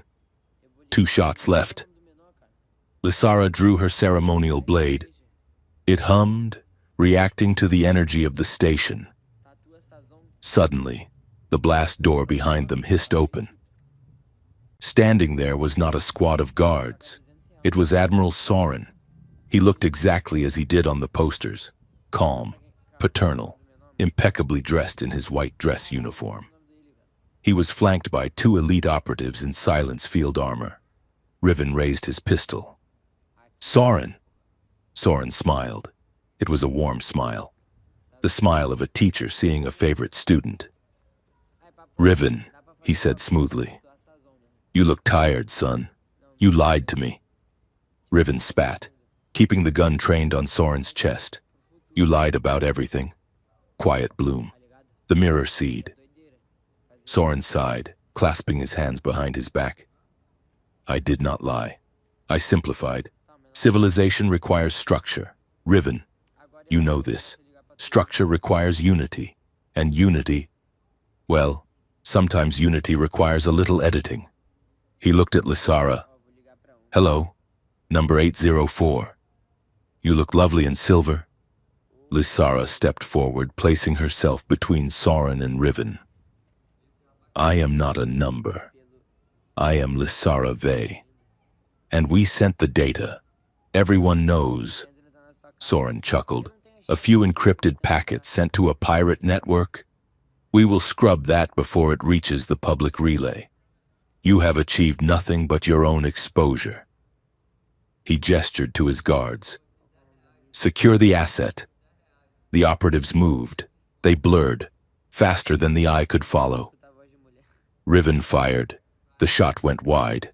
An operative slammed into him, knocking the wind out of his lungs. He hit the floor hard. Lysara moved like liquid, her blade flashing. She parried a stun baton, spinning to deliver a kick to the guard's helmet. But there were too many. A neural whip lashed out, wrapping around her ankle. She cried out as thousands of volts surged through her system. She fell. "Lysara!" Riven roared, struggling to get up. The operative holding him down drove a knee into Riven's spine. Soren walked over to Lysara. She was gasping, trying to rise. He reached down and gently touched her cheek. "Remarkable," he said. "The biointegration is flawless. You really are a masterpiece." He looked up at Riven, who was pinned to the floor, bleeding from the nose. Soren nodded to the guard holding Riven. "Let him go." The guard hesitated. "Sir," I said, "let him go." Soren repeated. The guard stepped back. Riven scrambled up, grabbing his pistol. He aimed at Soren's head. "Let her go," Riven breathed, his finger on the trigger. Soren did not flinch. "Or what? Riven, you kill me? And then what? The security systems will vaporize her instantly." He signaled his men. They hauled Lysara up. She was groggy, her eyes unfocused. "Riven," she mumbled. "Run." Soren smiled. "Go ahead. Riven, run. Run back to your smugglers and your jesters. Tell them what you saw." "Why?" Riven asked, his hands shaking. "Why let me live? Because you are the proof that I am right," Soren said softly.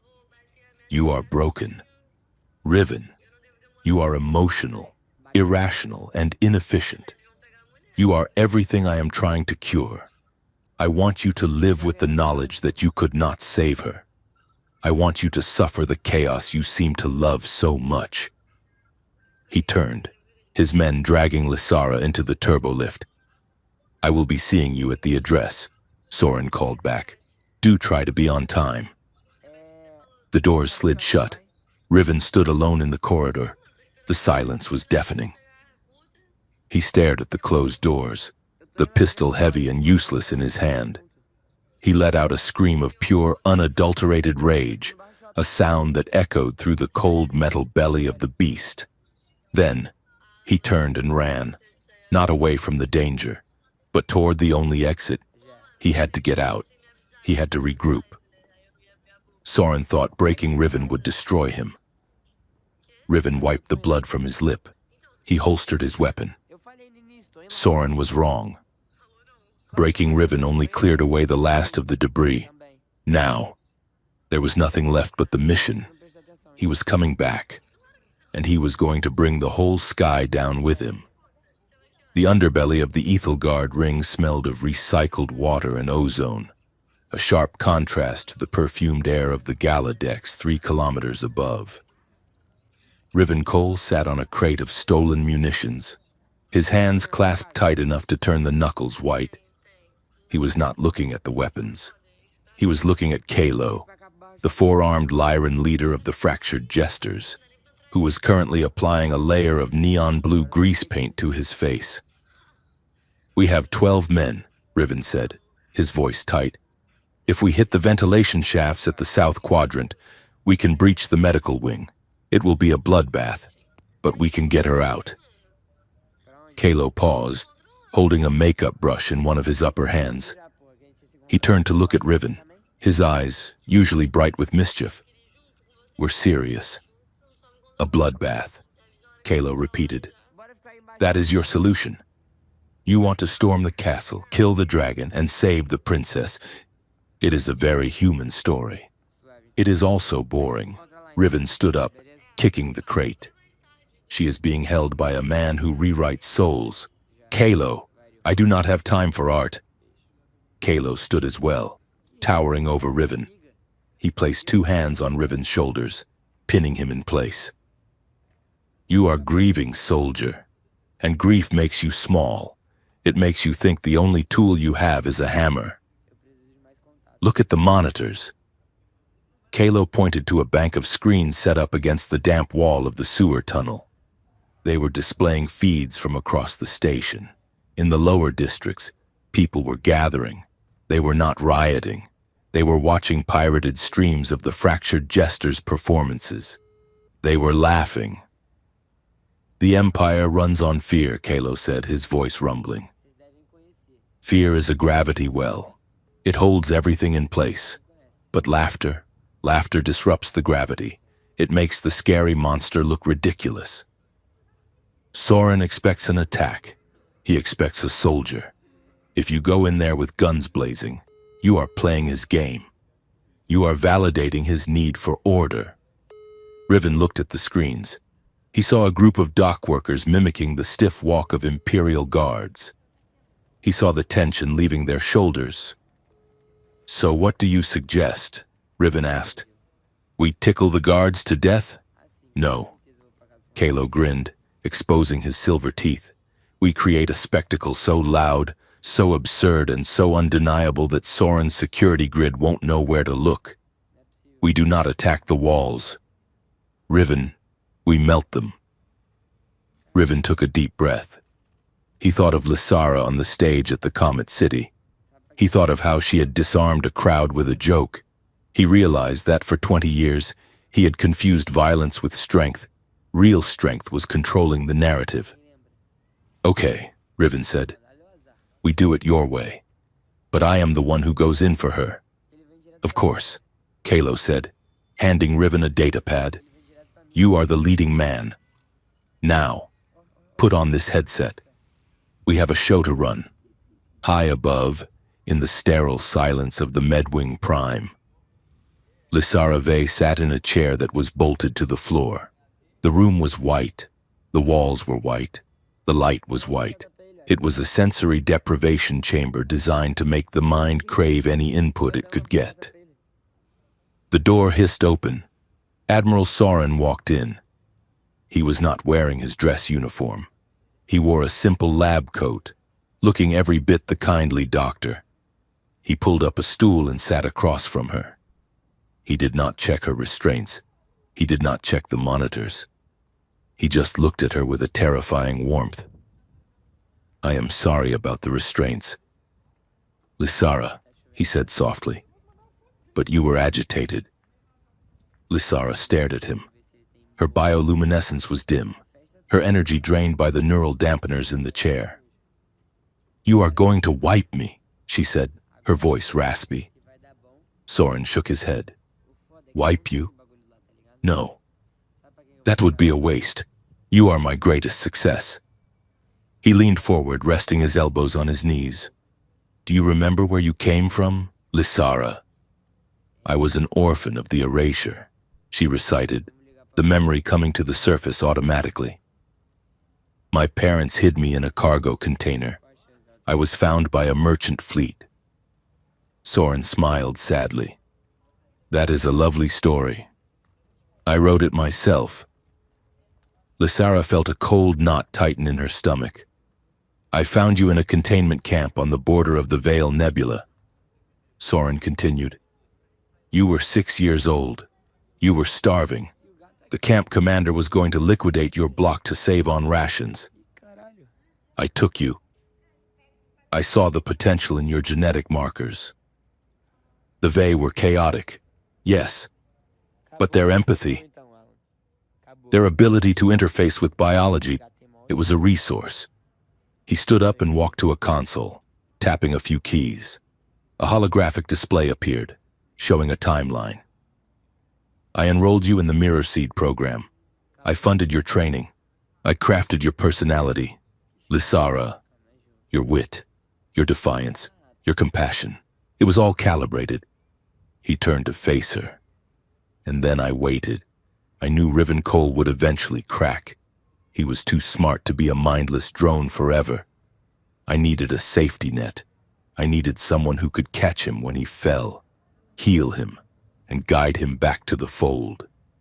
Lysara shook her head, tears stinging her eyes. No, I chose to help him. Did you? Soren asked gently. Or did you help him because you were designed to seek out damaged soldiers and repair them? You are a biological pit crew, Lysara. You healed him so he could serve me better. You were the carrot, and I was the stick. Lysara closed her eyes. The horror was absolute.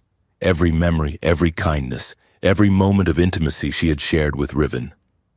Was it all just code executing a subroutine? But then she remembered the forest.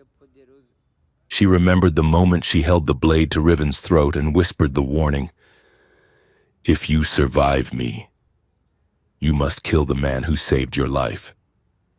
Soren had not programmed that. The woman who warned her had not been part of the plan.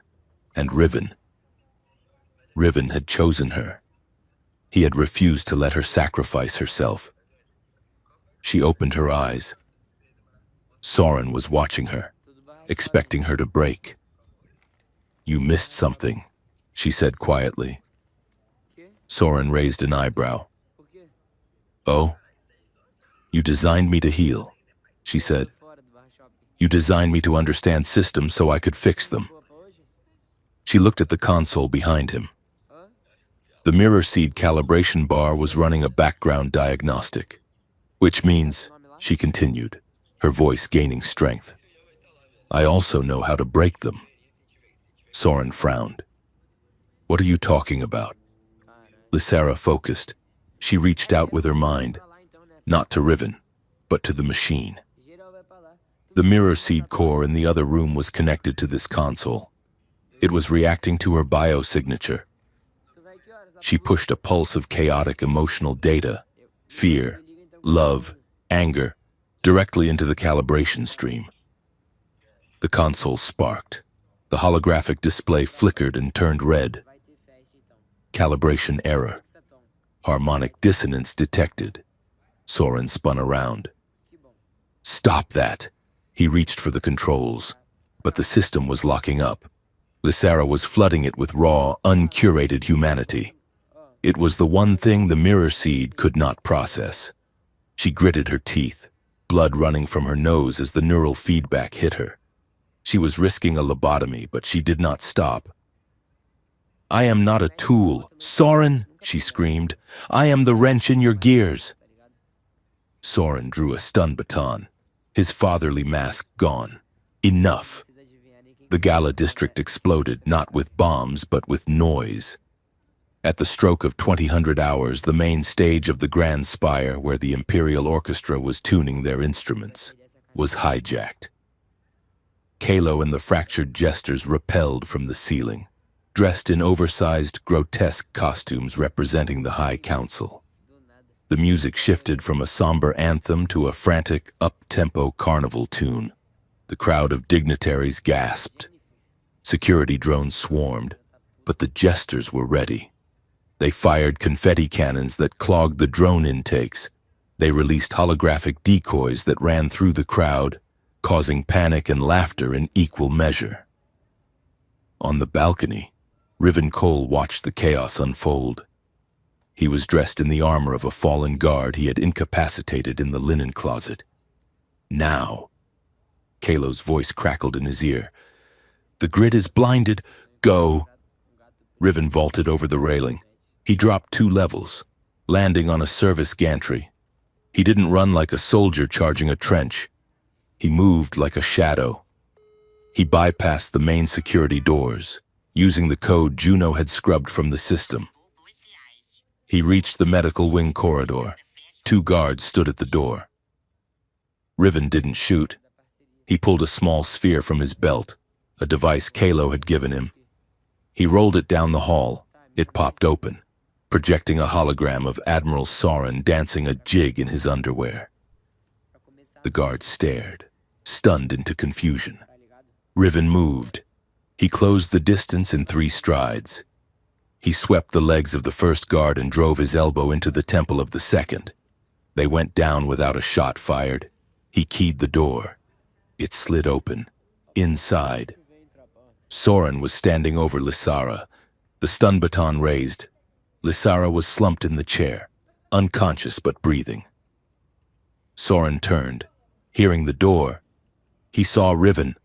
"Ah," Soren said, lowering the baton. "The prodigal son returns. I assumed you would be busy rioting." Riven raised his pistol. "Step away from her." Soren smiled. "You won't shoot. Riven, you need me. I am the only one who knows the deactivation codes for the mirror seed. If you kill me, the broadcast goes out in 40 minutes, and the entire system gets rewritten." Riven kept the gun steady. His heart was hammering against his ribs, but his hand was rock solid. "I do not need your codes," Riven said. He fired. The bolt did not hit Soren. It hit the console behind him. The control panel exploded in a shower of sparks and glass. Soren flinched, shielding his face. "You fool! You just locked the system!" Riven holstered his gun and charged. He tackled Soren, driving him into the wall. It was not a graceful fight. It was a brawl. Soren was older, but he was augmented with military-grade strength enhancers. He threw Riven off, sending him crashing into a tray of surgical instruments. Riven rolled, grabbing a scalpel. Soren lunged. Riven sidestepped, using the Admiral's momentum to slam him face first into the metal table. Riven pinned Soren's arm behind his back. "I am not here to debate you. Soren, I am here to take out the trash." He jammed a localized jammer onto Soren's neck. The Admiral's augmentations shorted out. Soren slumped, paralyzed but conscious. Riven grabbed a set of restraints and cuffed Soren to the table. Then he ran to Lysara. "Lysara!" He ripped the sensors off her temples. He undid the straps. She groaned, her eyelids fluttering open. "Riven," she whispered. "I am here," he said, pulling her into his arms. "I am here." She gripped his armor, her fingers digging into the metal. "Soren," he said. "I heard him," Riven said. He had hacked the room's audio feed before entering. The troop had recorded everything. Lysara looked at him, her eyes searching his face. He made me to break you. Riven. Riven cupped her face in his hands. He wiped the blood from her lip with his thumb. He made a map. Lissara. But we are the ones walking the path. I do not care why you were made. I care who you are. Lissara looked at Soren, who was watching them with cold hatred from the table. We have the recording? She asked. Riven tapped his earpiece. Kalo, did you get it? Clear as crystal. Kalo's voice came back, sounding breathless. We are pulling back. The elite guard is breaching the gala. You have 5 minutes before they lock down the wing. Riven helped Lissara stand. She was shaky, but her biolight was returning, pulsing with a steady rhythmic beat. We have to go, Riven said. Lissara paused. She walked over to the ruined console. She pulled the data core from the wreckage. This is the master file, she said.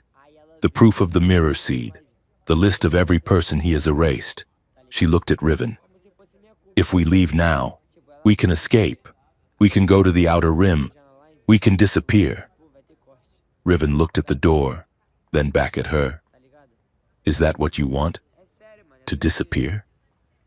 Lissara looked down at the data core. She thought of the thousands of names on the list. She thought of the people laughing in the Undercity. No, she said firmly. I want to be seen. Then let's go make an appearance, Riven said. They moved through the service tunnels, heading for the central broadcast array. The station was in lockdown. Red lights strobed in every corridor. The sounds of boots and shouting echoed from the vents. They found a temporary shelter in a maintenance alcove to catch their breath. Riven checked his ammo. He was low. Lissara was leaning against the wall, watching him. The adrenaline of the rescue was fading, leaving room for the deeper, heavier emotions to settle in. Riven, she said. He looked up. Back there, she said. When Soren told you I was a trap, you didn't hesitate. Why would I? Riven asked. Because it makes sense, she said, her voice trembling. It explains why we work so well together. It explains the chemistry. It is engineered. Riven. It is artificial. Riven stood up and walked over to her. He placed his hands on the wall on either side of her head, boxing her in. Do you feel that? He asked. Feel what? My fear, he said. He took her hand and placed it on his neck. His pulse was racing. I am terrified. Lissara, I am terrified that we are going to die in the next hour. I am terrified that I will fail you. Soren can engineer attraction. He can engineer compatibility, but he cannot engineer fear of loss. That is mine. He leaned closer, his voice dropping to a whisper. I want you, not because the programming says so, but because you are the only person in this galaxy who makes me want to be a better man. If that is a trap, then I do not want to be free. Lissara let out a ragged breath. She reached up, tangling her fingers in his short hair.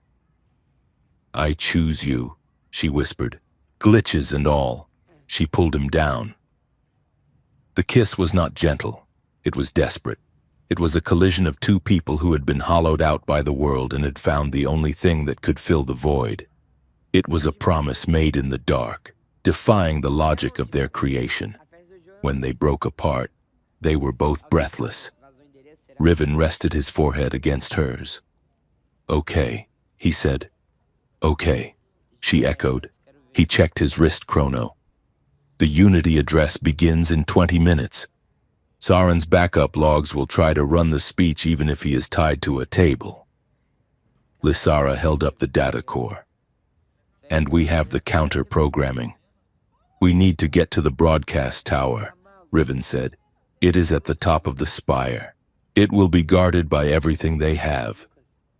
Lissara smiled, a sharp, dangerous smile that reminded him of the fox creature she resembled. Good thing we have a sense of humor. she said. They stepped back into the corridor. Riven tapped his comms. Kalo, we are heading for the roof. We need one last distraction. Kalo laughed. My friend, the finale is just beginning. They reached the base of the broadcast tower. The door was sealed. Riven placed a charge on the lock. Behind them, the station was vibrating. The fractured jesters had hacked the environmental audio. The Imperial anthem was being played backwards, overlaid with the sound of a rubber duck squeaking. It was chaos. It was perfect. The charge blew. Riven kicked the door open. They climbed the final stairs to the transmission deck. The wind whipped at them, cold and fierce. The view was staggering. The curve of the ring world stretching up into the sky, lit by millions of lights. In the center of the deck stood the primary transmitter. Riven ran to the interface. Lysara guarded the stairs, her blade drawn. I am patching in, Riven shouted over the wind. He slotted the data core. He uploaded Soren's audio confession. The screen flashed. Upload complete. Stand by for signal override. They looked at each other. Once I hit this button, Riven said, there is no going back. The Empire will fall apart. There will be civil war, chaos. People will die. Lysara walked over to him. She placed her hand over his hand on the control panel. People are already dying. Riven, they are just dying quietly. She looked at the city below. Let's give them the truth, even if it burns. Riven nodded. Together? Together?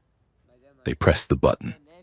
The huge holographic screens floating above the city, screens that were currently displaying the Imperial seal in preparation for the address, flickered. The seal vanished. Instead, the face of Admiral Soren appeared. Not the polished hero, but the man in the lab coat, arrogant and cruel. We will correct the conscience. It is a biological flaw. The audio boomed across the entire ring world. Millions of people stopped in the streets. Soldiers froze at their posts. Then, the footage changed. It showed the stasis pods. It showed the lists of names. It showed the mirror seed rewriting a Lyran miner's mind. Riven and Lysara watched from the tower. They saw the lights of the city below change. The orderly traffic patterns disrupted. The Gala district went dark. Then, the screaming started. It was not a scream of terror. It was a scream of awakening. They are coming for us, Lysara said, pointing to the sky. 3 Imperial gunships were rising from the docking bay, banking toward the tower. Riven drew his pistol. Lysara readied her blade. They stood back to back, the wind tearing at their clothes, watching the Empire crumble in real time. It is a beautiful view, Riven said. It is. Lysara agreed. The gunships opened fire. The Ethelgard ring was not just a station. It was a cathedral of light dedicated to the worship of order. As the Unity address began, the entire structure seemed to vibrate with the sheer acoustic weight of the anthem. 3 million citizens stood in the plazas, their faces turned upward toward the colossal holographic screens that floated like celestial tectonic plates against the starry void. Deep beneath the central munch-like platform, in the suffocating heat of the broadcast core, Riven Cole and Lysara Vey were crawling through a maintenance conduit. The air smelled of burnt insulation and dust. The noise from the surface was a dull, rhythmic thumping, like the heartbeat of a sleeping giant. Riven moved first, checking the corners with his pistol. He was bruised, his armor scorched from the earlier strafing run on the roof, but his movements were precise. Lysara followed. She was limping slightly, favoring her left leg, but her bioluminescence was bright, a fierce violet aura that lit up the cramped tunnel. We are under the main feed, Riven whispered, checking his wrist computer. The processor is through that hatch, Lysara nodded, wiping sweat from her forehead. If we jack in there, We can override the signal before Soren finishes his opening remarks. Riven placed a shaped charge on the hatch. Cover your ears. The blast was contained, a sharp thud that barely rattled the heavy durasteel walls. Riven kicked the door in, and they surged into the room. It was a vast circular chamber filled with towering server banks. The hum of data was deafening. In the center, a bridge led to the primary uplink terminal. But the terminal was not empty. Admiral Kale Soren stood there. He was flanked by 4 elite Praetorian guards, their armor gleaming white, their silence field generators humming. Soren looked calm. He held a datapad in one hand, watching the readouts of the speech he was currently delivering via hologram above. "You are late, Riven," Soren said. His voice did not echo. The acoustics of the room swallowed it whole. Riven raised his weapon, aiming at Soren's chest. The Praetorians raised their rifles instantly. "Stand down, Soren," Riven said. "The game is over. The data is already in the system." Soren tapped his screen. "A few packets of data sent to a pirate network. I have scrubbed them. The populace sees nothing but my face. They hear nothing but my promise of peace." He stepped off the platform, walking slowly toward them. The Praetorians held their fire, waiting for a command. "Riven," Soren said, his tone shifting. It was the voice of a mentor, a father. "Do you remember Drax 4? Riven stiffened. The memory hit him, the burning transport, the shrapnel in his chest, the cold hand of death closing in until Soren dragged him out of the wreckage. "I remember," Riven said. "I saved you," Soren said softly. "I pulled you from the fire when no one else would. I gave you a new lung. I gave you a purpose. I saved your life. Riven." Riven felt the chill of the prophecy. "If you survive me, you must kill the man who saved your life." It was not a riddle. It was a literal debt. Soren had saved him, and in doing so, had bought him. "You did not save me," Riven said, his grip tightening on the pistol. "You acquired me. You saw a useful tool and you preserved it." Soren stopped 10 feet away. "Is there a difference? Look at you. You are strong. You are capable. You are a hero. I made you that, and I made her to keep you that way." He gestured to Lysara. "I offer you a final bargain. Riven, give her to me. Give me the source code she carries in her blood. If you do, I will end Project Quiet Bloom. No more kidnappings. No more forced conversions. I will let the resistance live." Lysara stepped forward, her hand resting on the hilt of her blade. "He is lying, Riven." "I am not," Soren said, keeping his eyes on Riven. "I am a pragmatist. The project is becoming too messy. I am willing to close it down to preserve the stability of the Empire. All you have to do is hand over the weapon." Riven looked at Soren. He saw the man who had given him medals. He saw the man who had taught him duty. And for the first time, he saw the absolute terrifying emptiness behind the Admiral's eyes. "Salvation without consent is just another form of control," Riven said. Soren sighed, a sound of genuine disappointment. "I taught you to be a soldier, Riven. I see I failed to teach you to be a leader.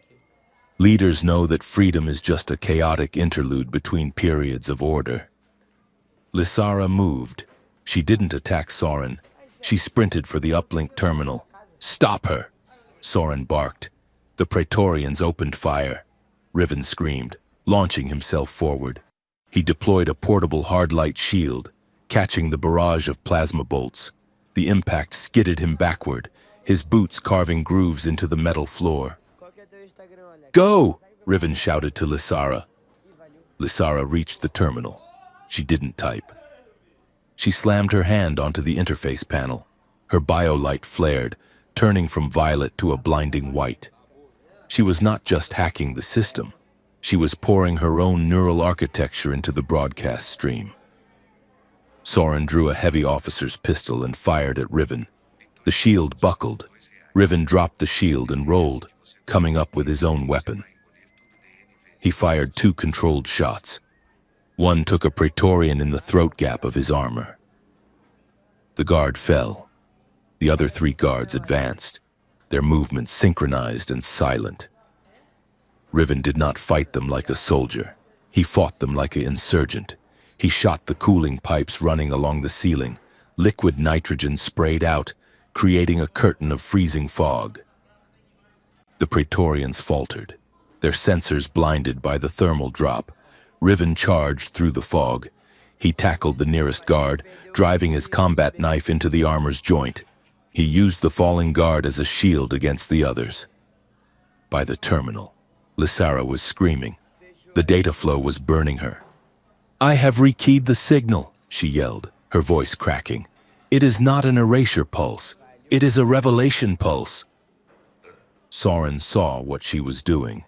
He turned his weapon toward her. "No!" Riven roared.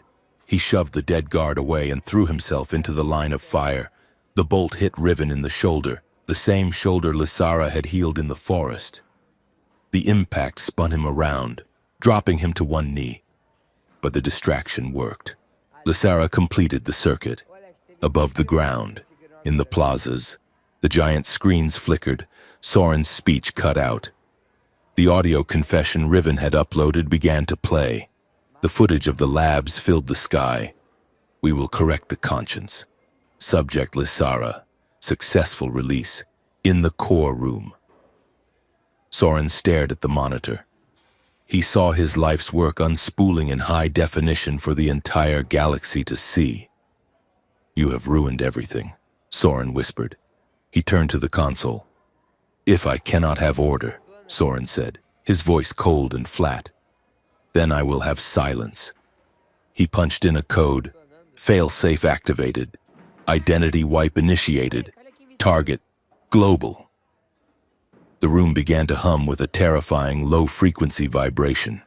The mirror seed network was powering up. It wasn't targeting specific dissidents anymore. It was targeting everyone. A scorched earth protocol. Lysara looked at the readout. "He is wiping them," she gasped. "He is going to erase the memories of everyone in the sector." She looked at Riven. He was bleeding, clutching his shoulder, but he was standing. "Riven," she said, "I can stop it." "How?" Riven asked, stumbling toward her. "I am the key," she said. "I can reverse the polarity of the pulse. I can use the network to unlock the suppressed memories instead of deleting them." "But the feedback." "It will kill you," Riven said. "It might," she said. Riven looked at the Praetorians regrouping in the fog. He looked at Soren, who was watching the countdown with grim satisfaction. He wanted to grab her. He wanted to drag her out of the room and run. He wanted to save her, just as Soren had saved him. But he remembered the forest. He remembered the promise. "I choose you." Saving her against her will was not love. It was ownership. "Do it," Riven said, his voice breaking. Lysara smiled. It was a radiant, terrified, beautiful smile. "Guard the door," she said. Riven turned his back on her. He stood between Lysara and the advancing guards. He raised his pistol. "I am the wall," Riven growled. Lysara closed her eyes. She grabbed the 2 main power conduits of the terminal. The energy surged through her. She screamed, her body arching as the massive power of the mirror seed flowed into her biology. She became the filter. She took the poison Soren had designed and transmuted it into medicine. The Praetorians charged. Riven fired. He didn't miss. He was not shooting to suppress. He was shooting to kill. He took one down, then another. His pistol clicked empty. He drew his knife. "Come on!" He screamed at the last guard. They collided. The guard was stronger, faster. Riven took a fist to the ribs that cracked bone. He went down. The guard raised a vibro blade. A shot rang out. The guard's head snapped back. He crumpled. Riven looked up. Soren was standing there, his pistol smoking. He had shot his own man. Soren looked at the terminal. He looked at Lysara, who was glowing so bright she was almost hard to look at. The hum of the machine was changing pitch. It was not the low thrum of erasure. It was a high, harmonic song. "She is doing it," Soren said, sounding almost in awe. "She is actually doing it. Why?" Riven wheezed, clutching his side. Soren dropped his gun. "Because it is beautiful. Riven, even a chaotic masterpiece is still a masterpiece." The room exploded with light. The pulse went out. It did not destroy. It remembered. Across the Ethelgard ring, millions of people gasped. Fog lifted from their minds. Mothers remembered children the Empire had told them never existed. Soldiers remembered the atrocities they had been programmed to forget. The artificial loyalty shattered, replaced by the crushing, liberating weight of the truth. In the core, the light faded. Lysara fell. "Lysara!" Riven scrambled over the floor. He caught her before she hit the ground. She was not glowing anymore. Her skin was gray, her breathing shallow. The violet markings on her face were dull. "Lysara, look at me," Riven begged. She opened her eyes. They were dim, but they were hers. "Did it work?" she whispered. Riven looked at the monitors. The system was crashing. The mirror seed was offline. "It worked," he said, tears mixing with the blood on his face. "You did it." She closed her eyes, her head lolling against his chest. "I am tired, Riven. I am so tired." "Rest," he said, rocking her. "Just rest." Soren sat down on the steps of the platform. He crossed his legs, waiting. The door to the core blew open, but it wasn't more guards. It was Kalo, and behind him, a dozen armed dock workers. They saw the room. They saw Riven holding Lysara.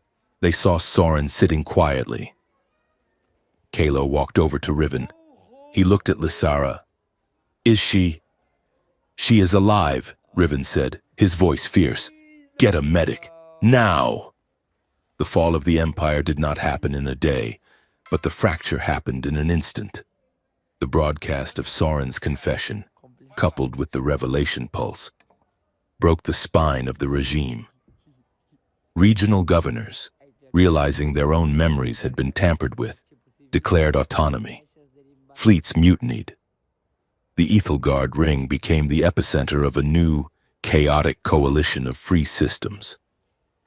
Soren did not fight his arrest.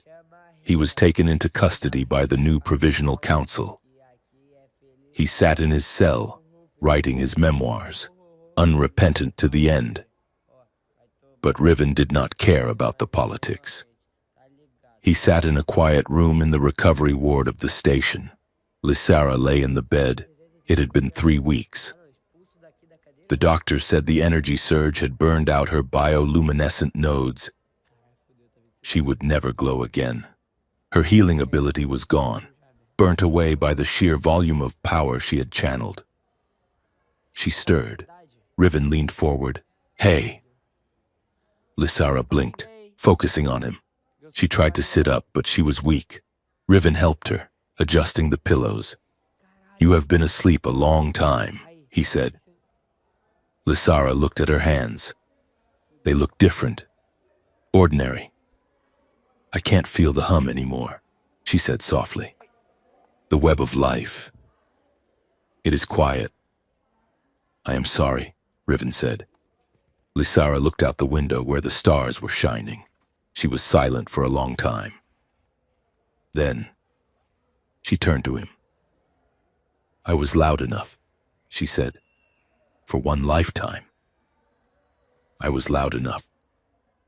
She reached out and took his hand. Her grip was weaker than before, but it was warm. "What happens now?" she asked. Riven squeezed her hand.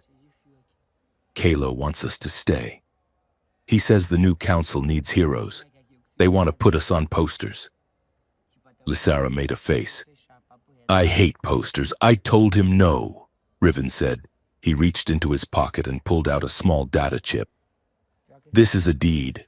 It is for a plot of land on a moon in the Viridian sector. It is a backwater. Dirt roads. No strategic value. Lysara raised an eyebrow. And what are we going to do on a dirt moon? There is a settlement there, Riven said.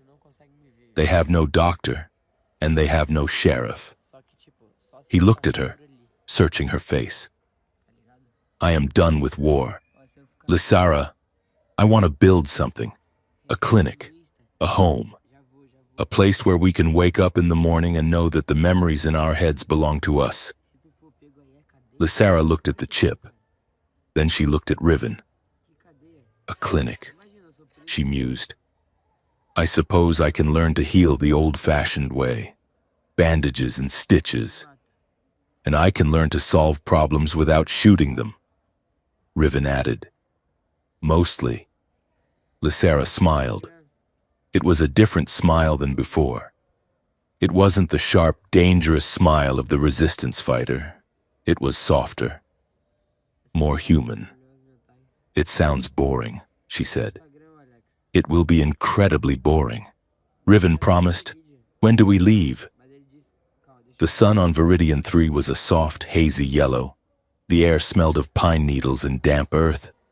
Riven stood on the porch of the small wooden structure they had spent the last 6 months building. The sign above the door read, Ve Cole, Medical and Mediation. He held a mug of coffee, watching the dirt road. A hovering truck was approaching, likely a farmer with a broken leg or a dispute over property lines. The door behind him opened. Lysara stepped out. She wore simple clothes, linen trousers and a loose shirt. There were no glowing runes on her skin, just the faint white scars of her old life.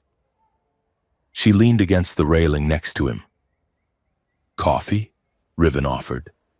She took the mug, taking a sip. It is too sweet. You complain every morning, Riven said, and every morning you drink it. It is a ritual, she said. She looked out at the encroaching forest. I heard from Juno, she said. The Truth Commission is holding its first hearings next week. They want a statement from us. Riven looked at her. Do you want to give one? Lysara shook her head. We gave them the truth. What they do with it is up to them. She handed the mug back to him. Besides, she said, pointing to the truck pulling up, I think Mr. Henderson has driven his tractor into the ravine again. Riven sighed. That is the 3rd time this month.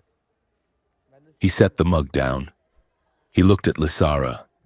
She looked tired, her movement slower than the warrior he had met in the woods. But she was free. She was whole. He put his arm around her. She leaned into him, her head resting on his shoulder. I love you, he said. It was not a dramatic declaration. It was simple. It was a fact, as solid as the ground beneath their feet. I know, she said. She looked up at him, her violet eyes catching the sunlight. And for the record, she added, I saved you first. Riven laughed. It was a genuine sound, deep and clear. I guess we are even. They walked down the steps together to meet their neighbor. They carried no weapons. They wore no armor. They were just two people, standing on the edge of a quiet world, finally facing a future that was entirely their own.